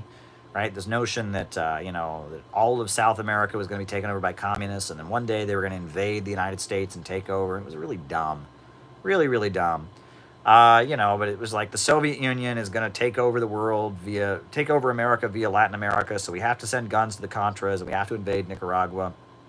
We have to invade Grenada, and yeah, that was, it was part of the Reagan thing, right? And it was, the Cuban, the ideals of the Cuban Revolution, the socialism that had been victorious in Cuba had spread to Grenada, and they were starting to build a socialist society in Grenada, and so the USA canceled, and that's that. I mean, and it was defeating the Reds, commies. It was a very quick war. It was like 8 hours. It was like a really quick U.S. invasion because I mean, Grenada is a very small island, and the U.S. imperialists have this massive army.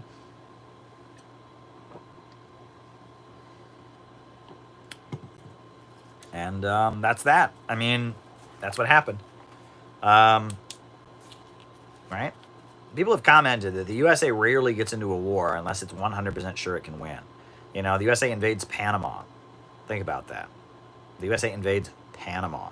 That's a fair fight, totally, right? I mean, I didn't know who was going to win, Noriega or George W. Bush. I mean, it was just you didn't know. Whoops, right? The USA invades Grenada. I wonder who's going to win. I mean, it's like bullies only pick on people that are smaller than them, right? And in Vietnam, the people that were a lot less militarily equipped. It was mainly an army of women that defeated the United States in Vietnam. No one talks about that.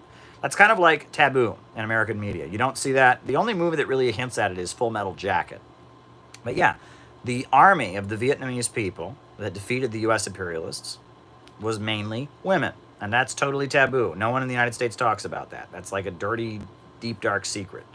But yeah, I mean, women played the majority of the fighters of the Vietnamese National Liberation Front were women. But yeah, the USA invades Iraq, the USA invades Grenada, the USA invades Panama. Yeah, it's like they make sure they're going to overwhelm the country with force and be able to just crush it.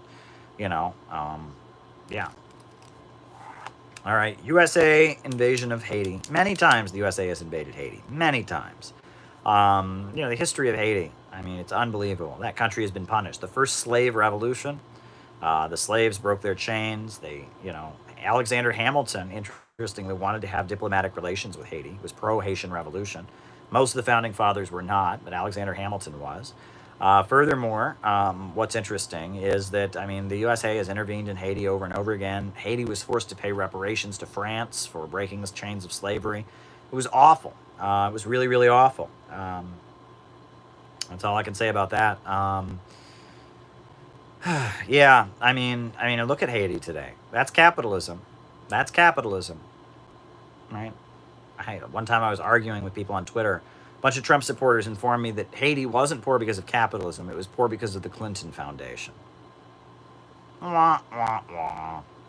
But yeah, Haiti is capitalism. I mean, NAFTA forced them to give up their agricultural sector. Look at it. I mean, yeah, I mean, and look at it. I mean, they've been intervened. There's been interventions there over and over and over again. There was a coup to remove Aristide. That was pretty recent, the coup in Haiti.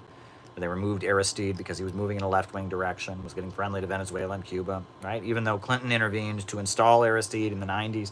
And, the USA has intervened in Haiti over and over and over again.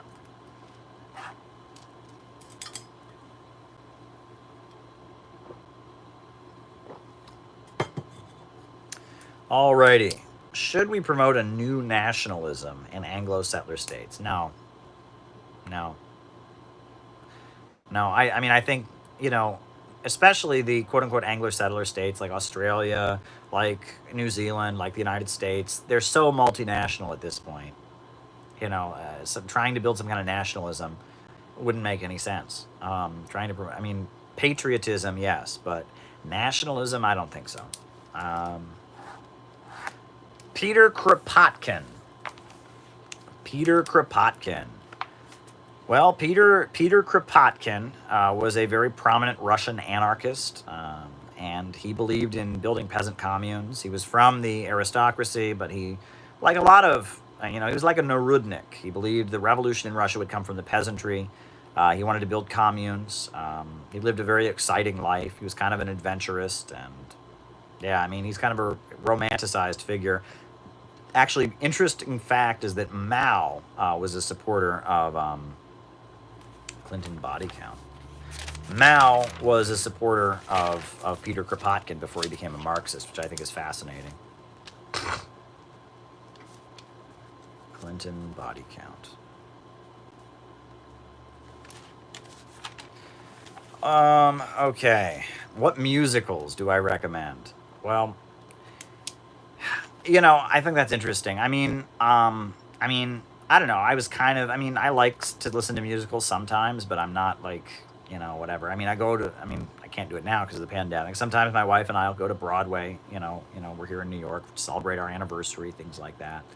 I really can't stand anything by Andrew Lloyd Webber except for Jesus Christ Superstar.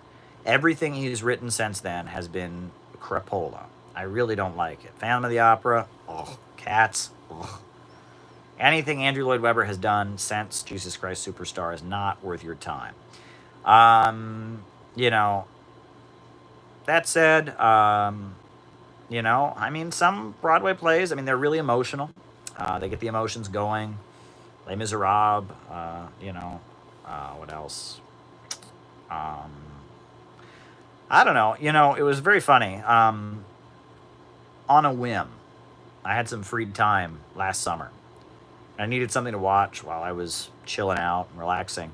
So I watched the movie of the Broadway musical 1776. And I assumed it would be cringe. I assumed it would just be crap. I see these founding fathers in their wigs singing, oh, la, la, la, la, and I just thought this is going to be cringe. This is going to be stupid. I actually kind of enjoyed 1776, Patriotism and Nationalism. All right. I actually kind of enjoyed it. It was written in the early 60s, and it was clearly, it was a liberal musical. And the bad guys are the slave owners. And the good guys want to abolish slavery, and it kind of shows that the bad guys are hurting America and hurting the American independence struggle with their racism, and that America is better than that. It's kind of a liberal Kennedy era musical, 1776. It wasn't that bad. It was kind of silly, but it wasn't awful. I was surprised. I expected it to be crap. Yeah, when I was in high school, I really liked the musical Hair. I don't really care for it very much anymore. Um, yeah, there's different musicals out there. I watched Hamilton when it was on television with my wife. It was entertaining. It wasn't the best, but it was interesting. Um, yeah, what can you do? All right. Okay, Red Brown Alliance. Well, the last live I did, I actually addressed this way better. I talked about where that term originated. But the term Red Brown Alliance originated in the 1990s. After the fall of the Soviet Union, Boris Yeltsin got elected as president, and he was carrying out austerity and implementing free market capitalism in Russia. And the results were calamitous: mass unemployment, mass suffering, mass poverty.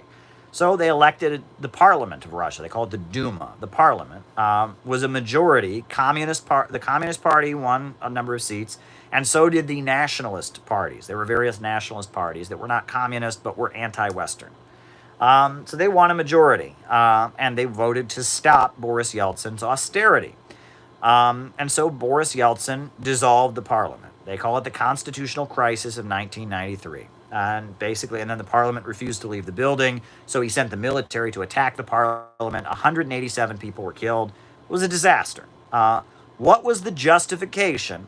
What did Yeltsin call the parliament that he sent in the military to attack? He called them a red-brown alliance because it was communists and nationalists. And there was anti-Semitism from, people in the nationalist parties said anti-Semitic stuff. I think even some of the communists may have said some anti-Semitic stuff. I'm not sure about that. The thing is, it doesn't matter. Okay? The issue was, should austerity continue or not, right? There's a big problem with anti-Semitism in Russia. I'm never okay with anti-Semitism. But the issue in the parliament was not anti-Semitism, it was austerity, right? And the parliament was against free market reforms, which were looting the country and killed millions of people ultimately. It reduced Russia's population by 6.6 million people. Devastated the place. Mass rise in drug addiction, mass rise in unemployment, and mass poverty. It was a disaster. The fall of the Soviet Union was an economic disaster. Rhodesia and South Africa supported Israel. Yeah. Right.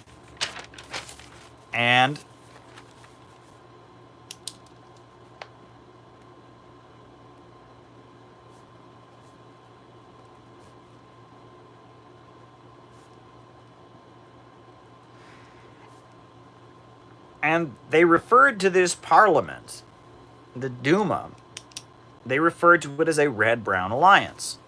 And that was on the basis, it was on that basis that Trotskyites, I quote them, some of these Trotskyite pieces of garbage, attacked anybody who protested in support of the Russian Duma. The Russian people voted overwhelmingly for political parties that would stop the looting of their country economically. And if you supported them, you were supporting fascism. That was the allegation. You support a red-brown alliance, right? That's where the origin of the term red-brown alliance is. It was an attack on forces in Russia that were anti-Western, some of them from the left, some of them from the right. That's where the term originated. And now they use that term to attack anybody who, is anti-imperialist. They declare all anti-imperialist governments to be fascist, right? Syria, they can't admit it's a leftist government. It's Baathist Arab socialism. No, it's fascist, right? Russia, Putin, fascist, right? China, fascist. Every government that they don't like is fascist. And if you're a Western leftist and you support it, they accuse you of believing in a red-brown alliance. Nepal. Okay, yeah, writing it down. We're talking about response equals reign of terror. Okay. All right, Nepal. Reign of terror response. I'm not sure what that means, but okay. All right, so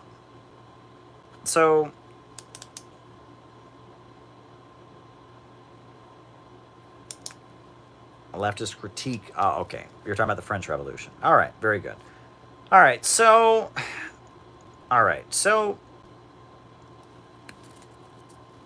this term red-brown alliance was basically a smear on the anti-austerity parliament, the Duma, in Russia. And so I guess the way the question was framed up is, would I advocate, not in Russia in 1993, not even in the developing world where you have right-wing nationalist parties that sometimes align with the left against imperialism, but here in the United States, would I advocate a red-brown alliance? Never.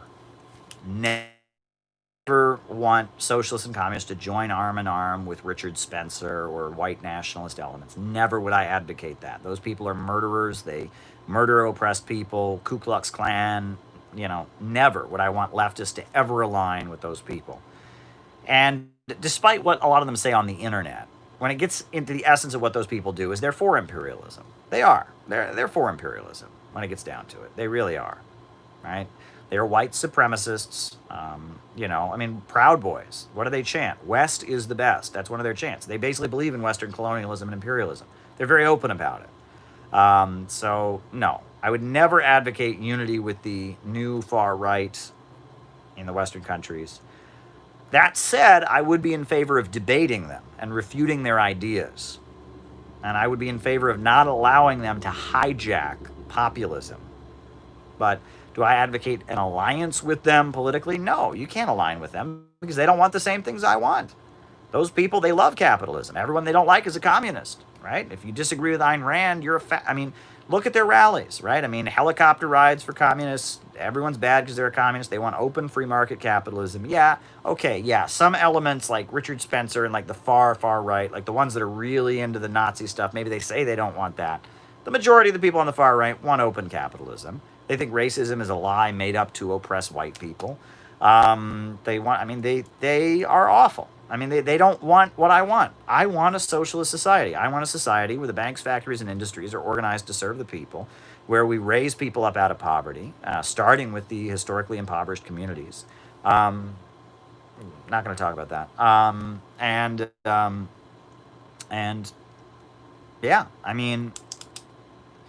That's what I want.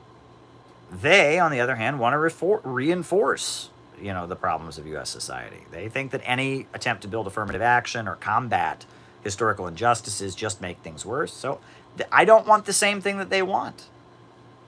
They think Pinochet was great, even though, they say they don't want the free markets, but they praise Pinochet. Why? He killed communists. They like him.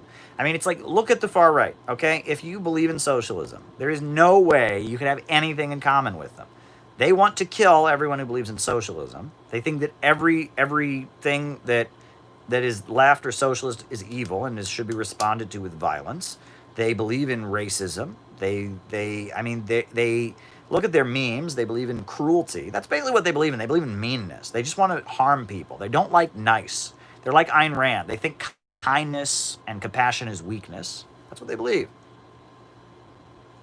Right? They think that niceness is bad. That's basically what, look at their memes. That's basically what brings them all together. All of them, they're all assholes. They just appeal to the lowest elements of the human spirit. They want to be mean. They want to be cruel. They want to be intolerant. They want to punish people. They want to hurt people. There's no way that anyone who's progressive would want to work with them. Now, does that mean that something might develop in the future that would be of a different character, that might sound kind of like them or something? Who knows what could happen? Okay, who knows, right? Politics is very strange. Weird spin-offs and things happen, okay? But if you look at the far right now, as it currently exists, there's nothing appealing about it. Nothing. Nothing. I love to debate them, but that I love. I'm all in favor of debating them, and I think a lot of people get taken in by their garbage who could be socialists, and I think that we should engage their base, and I think that the left is very problematic and appeals to, like the whole opening presentation I just gave. I'm not going to repeat, but yeah, I wouldn't be for an alliance with those elements. I would be for debating those elements and critiquing them. I would be for, not allowing them to hijack it. But no, I'm not in favor of that. And I've given that question way too much attention. But whatever. You asked. You gave a super chat. You got an answer. Some questions I'll answer. That I'm not going to. Someone asked about a particular movement in the United States. Let them speak for themselves. I don't speak for them. I'm not part of that movement. And I just let them speak for themselves. Look at their stuff. Don't ask me. Okay. All right. All right. FDR involved in the opium trade in China. Never heard that. Wasn't familiar with that. Didn't know it. Can't talk about it because I don't know about it. Clinton body count. There's a huge Clinton body count in Serbia. There's a huge Clinton body count in Somalia. There's a huge Clinton body count in Sudan. There's a huge Clinton body count in the former Soviet Union. I mean, yes, Clinton is responsible. Bill Clinton is responsible for millions of deaths by imposing neoliberalism, by carrying out Pentagon interventions. Yes, millions of people died as a result of the sanctions he imposed on Iraq. According to the World Health Organization, it was 500,000 children died from the sanctions he imposed on Iraq, which prevented them from purifying their water and getting chlorine. Bill Clinton is responsible for millions of deaths. Bill Clinton is a war criminal. He's a mass murderer. So is George W. Bush. So is Obama. And so is Trump. That said, this Clinton body count that's a talking point of like critics of Bill Clinton, right? I don't know enough about that. I'm not able to get into all of that. I will say this, the Vince Foster thing, right? So Vince Foster was a member of the Bill Clinton administration who committed suicide. And the allegation is, well, actually, the Clintons knocked him off. It was murder. Well, here's the thing, folks. I don't know what happened, but when Michael Moore joked about it in his movie, my wife and I, we went to, it was right before the 2016 election. Michael Moore was here in New York City screening his movie called Trumpland that he filmed in Ohio. My wife got tickets. We went to the theater. Michael Moore was there, and he, introduced his film and told us about his film. Michael Moore, we were in the same theater. Michael Moore was there. We're sitting there, and we watched his movie Trumpland. And the section in the movie Trumpland about Vince Foster made my stomach churn. It was sickening. I like Michael Moore. Generally. I liked his movie Sicko. It's one of my favorite movies. I liked, Fahrenheit 9/11. I liked Bowling for Columbine, Capitalism and a Love Story. But sitting there in that theater, watching him laud Hillary Clinton, that was painful enough. But when he got to the part in the movie about Vince Foster, my stomach churned. Vince Foster had kids, okay? He was a man, he was a person, Democrat, and he took his own life. Or was murdered, I guess, if you believe the hype. It's a really sad, awful thing. Can you imagine These kids growing up knowing their father committed suicide. Can you imagine? I mean, it's a really tragic thing that happened. And Michael Moore is joking about it.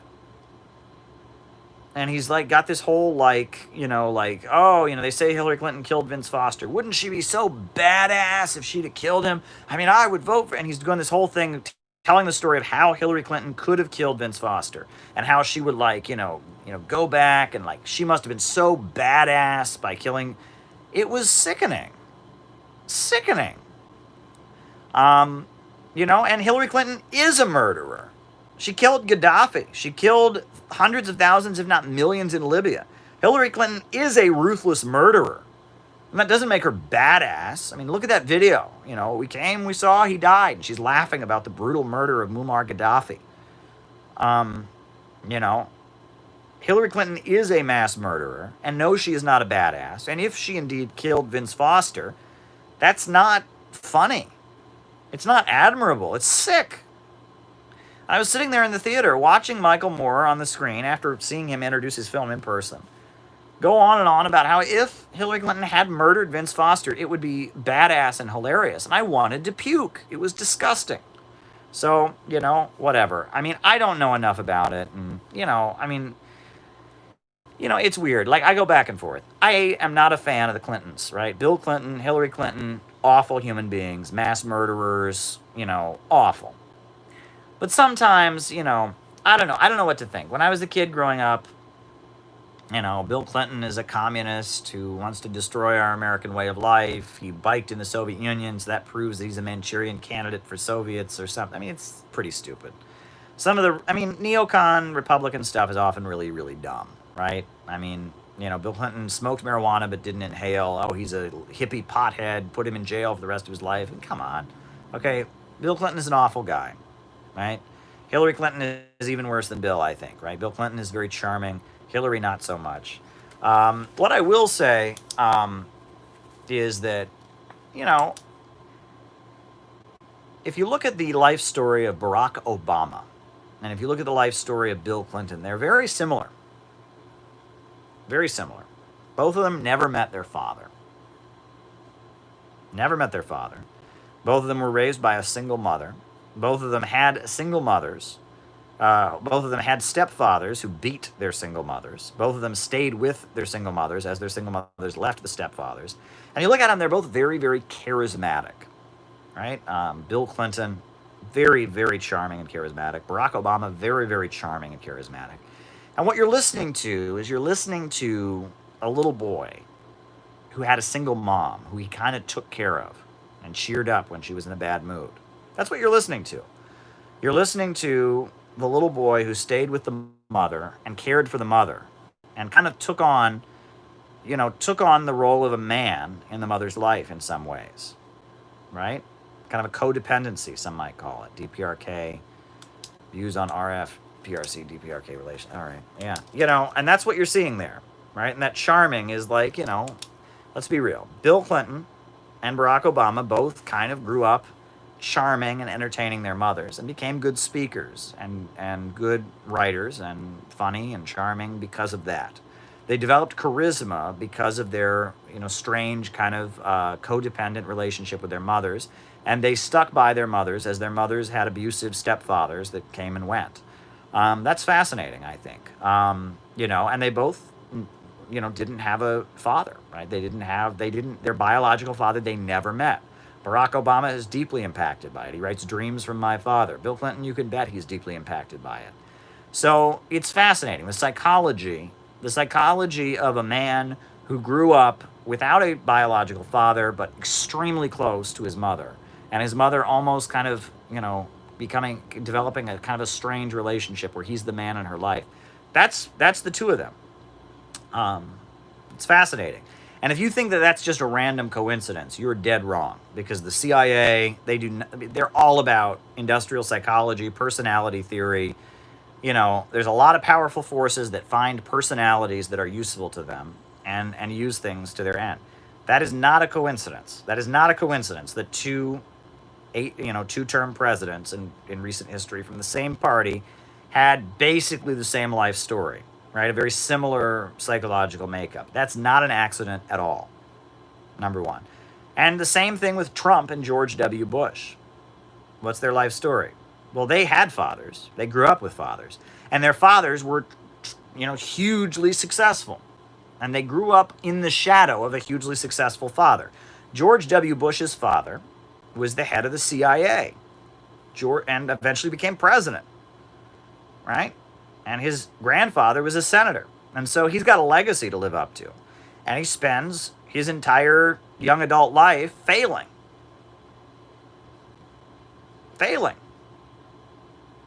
Right? I mean, George Bush, he fails in one business, he fails in another business, he's in baseball, he just fails. And he's an alcoholic, and he's a drunk, and he's a screw up, and he's living in the shadow of this father who's highly successful, is just tremendously successful. And he's failing.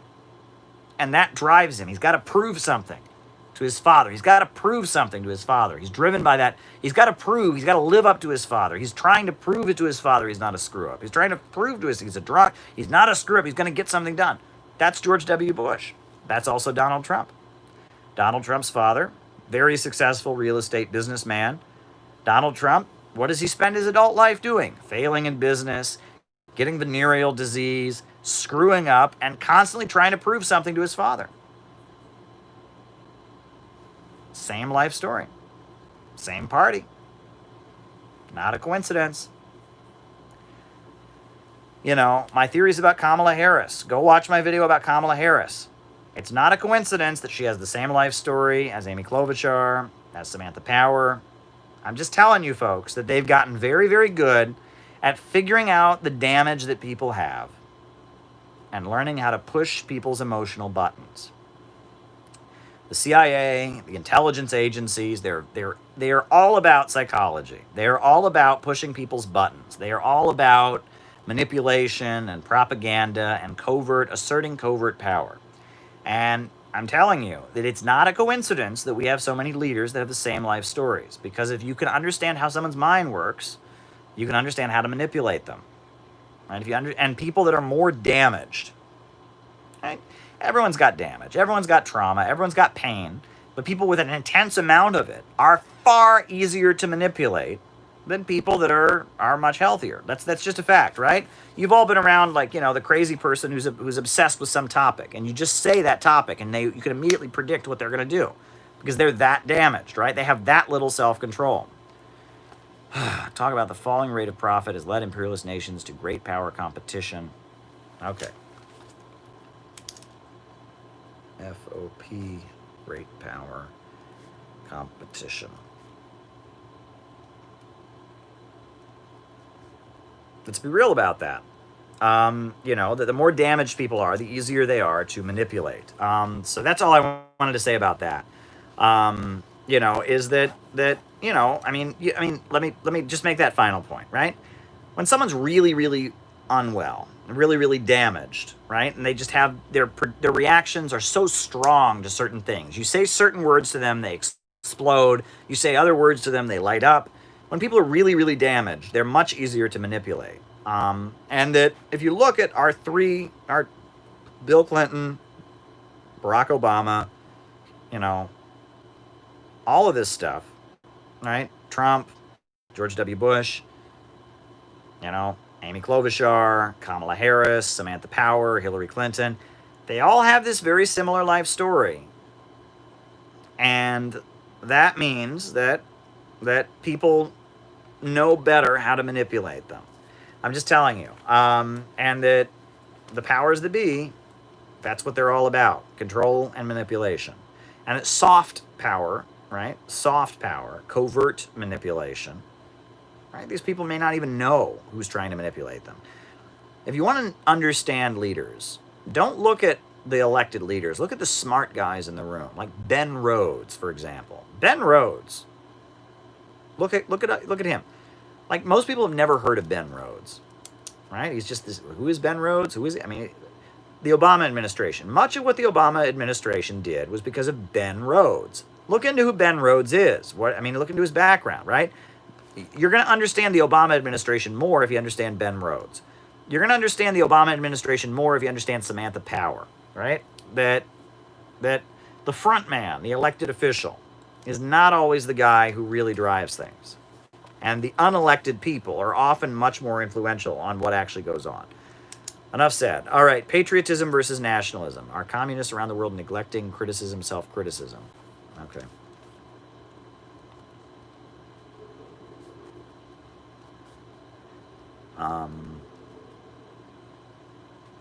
Okay.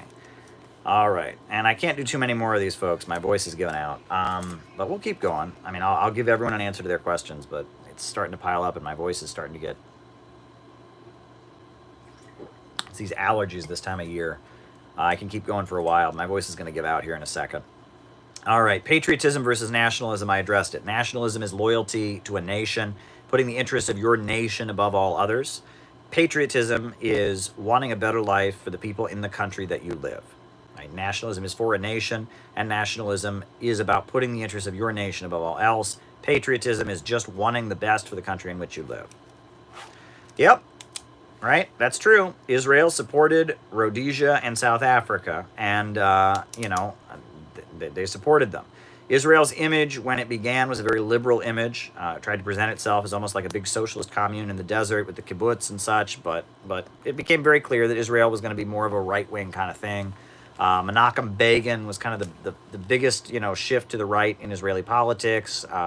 And that, I worked with some big supporters of Israel, and it was the first time I'd ever met anyone who said good things about apartheid in South Africa.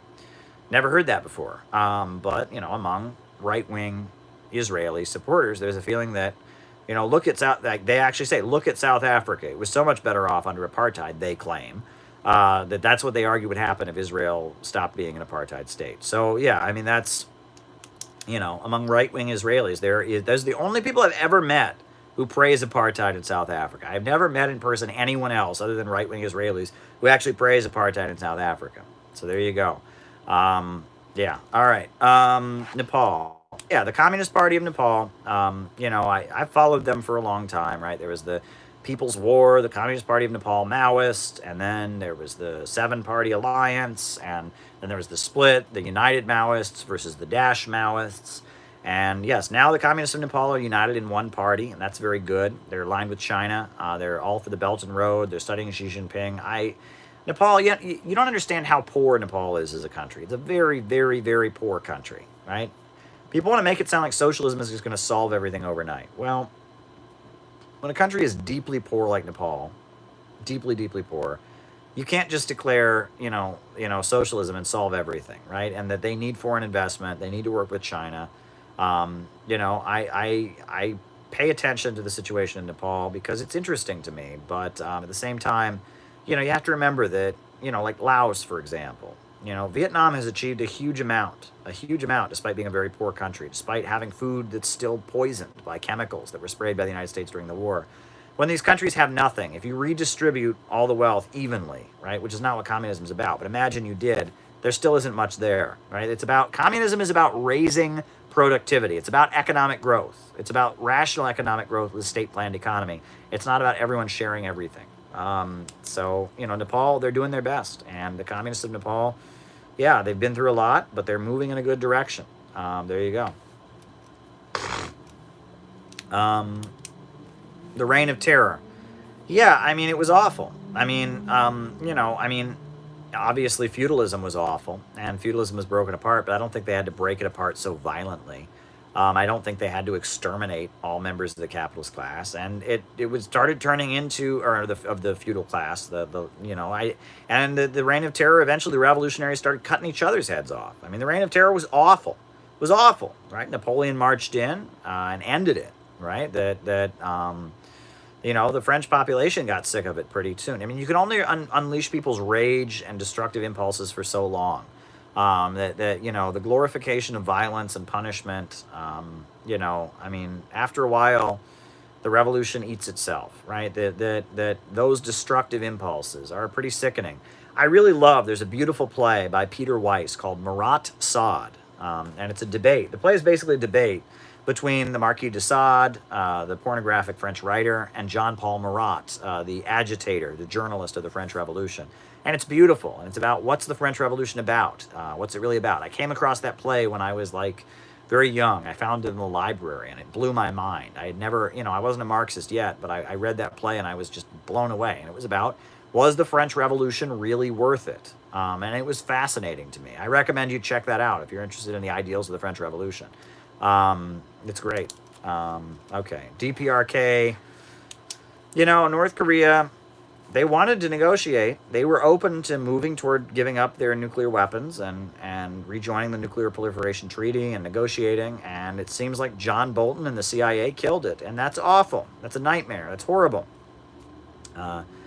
North Korea, their economy is expanding again, but they've got these awful sanctions on them. And the USA, some elements, what's his name? Jim Rogers, the legendary investor who now lives in Singapore, was all excited to start doing business over there, but certain elements in our ruling class weren't going to let it happen. I wrote an article about why I think that was, so there you go. All right. The falling rate of profit leading to great power competition. Well, the falling rate of profit leads to more, whose side do I take in the Marat Sade film? Neither side. Neither side. I don't take either side. I think that Marquis de Sade is a disgusting figure. He's a hedonist. He's a cruel person. He's a sexual pervert. I'm not talking about pervert in the sense of what he desires. He's a pervert in the sense of what he does. He's a sexual predator. So you can't admire him. John Paul Marat, on the other hand, he has this fantasy that you can just keep killing and killing and killing and killing. He's an advocate of the reign of terror. You can't take either side. Right? They both have their flaws. John Paul Marat is saying we keep killing until we get utopia.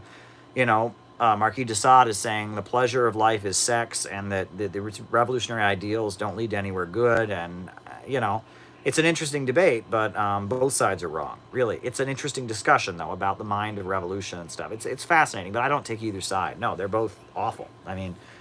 John Paul Marat, I think, has more lofty ideals, which is good, but Marquis de Sade, at the same time, is pointing out that those ideals can lead to awful things, but then he responds with cynicism. I recommend the play. Check it out. All right, so falling rate of profit leading to great power competition. As the economy gets worse due to the falling rate of profit, there's going to be more competition within the countries and between countries, and rivalries between capitalists will lead to bigger rivalries. I think the rivalries at this point are not between national barriers. I think there are very solid divisions. For example, there's not a rivalry between Britain and the United States. In the United States, there's Trump and Bannon and the New Right, and there's the more liberal elements. In Britain, there's the more liberal elements, and there's Boris Johnson and the New Right. There's also a socialist, anti-imperialist left in Britain that's much stronger than we don't have anything like that over here.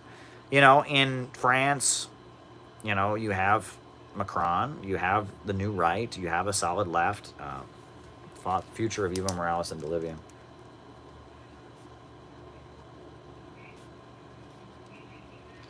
It's more complicated. I don't think these divisions are at this point among national barriers. There are huge divisions within the ruling class right now. But it's not like it was in the lead up to World War I, where it's like France versus Germany versus Britain. It's not like that. I think there's multinational factions in the Western camp. There's the New Right. There's there's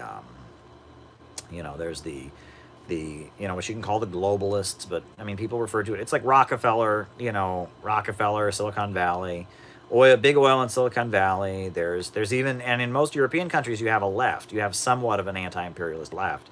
We don't really have much of that here. It's been broken apart. But in European countries where the labor movement is very strong and such, it's different. But yeah, I don't think it's along national lines now. All right. Okay, criticism, self-criticism as a practice. Well, the thing is, Maoist groups, and, Mao in China developed this method called criticism, self-criticism.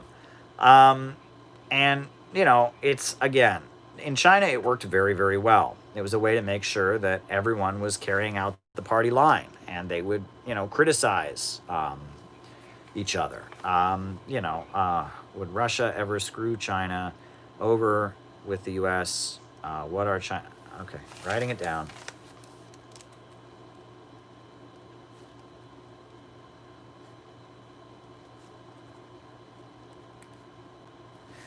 Um,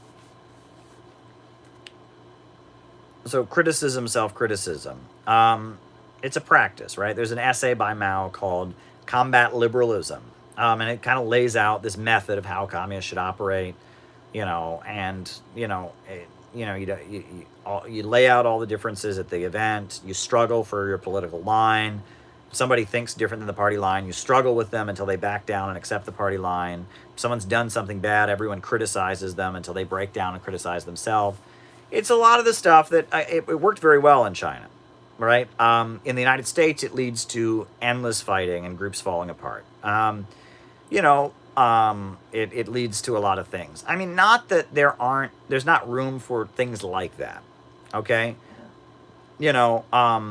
People talk about how it's important to admit your flaws and mistakes, that, getting people to develop a sense of humility where they can admit their mistakes, is very important. People need to be corrected when they make errors. It's complicated, but the way Maoist groups in general have tried to copy the criticism, self-criticism tactics that the Chinese Communist Party adopted in the 1930s, and that doesn't work. It really doesn't work, and it leads to a lot of ugly fighting. And that actually, what's interesting is some of the quote-unquote SJW left does stuff like that.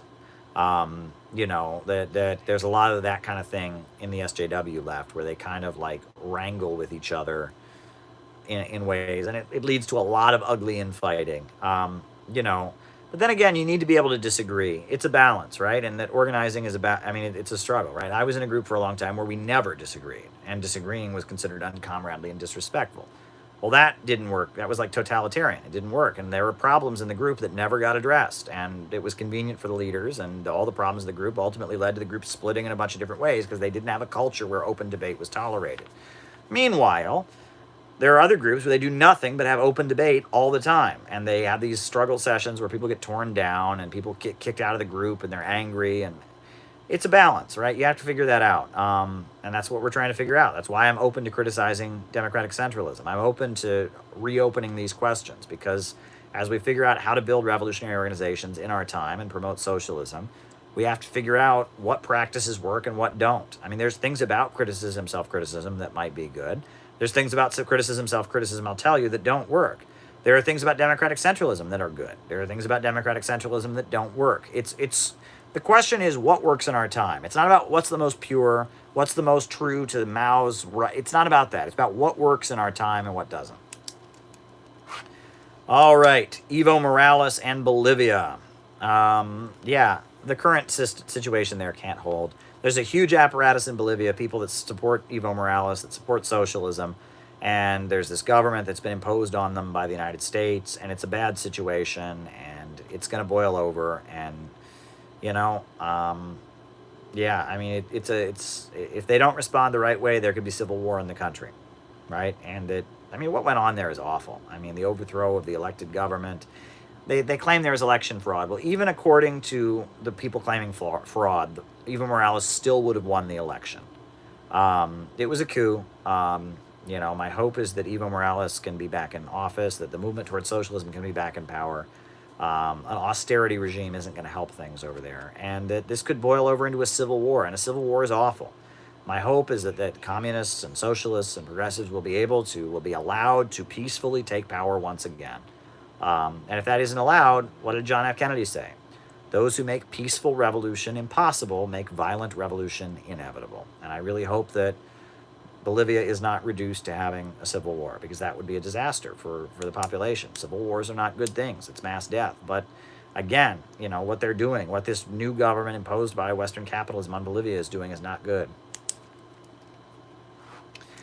All right. Would Russia screw China for the U.S.? Well, it depends, right? I think every country in the world acts in its own interest, right? There might be situations where China wants Russia to do something, and the USA wants Russia to do something else. And, Russia makes the decision that it's in Russia's best interest to do what the United States wants rather than what China wants, right? There are probably lots of situations where they make the opposite decision. It's an individual thing. I think Russia works in the interest of Russia, right? The people, the Russian government are not Chinese puppets. The Chinese government are not Russian puppets. They both have strong governments that work in their own interest, and they make decisions. And there may be times, sure, where either country makes a decision that the other country may not prefer. That's a very strange question. That said, Russia and China are very, very closely economically tied, while the United States is trying to economically isolate both Russia and China. Right? The United States is trying to stop Russia from selling natural gas and building the Nord Stream 2 pipeline in Europe. The United States is also trying to stop China from selling Huawei phones.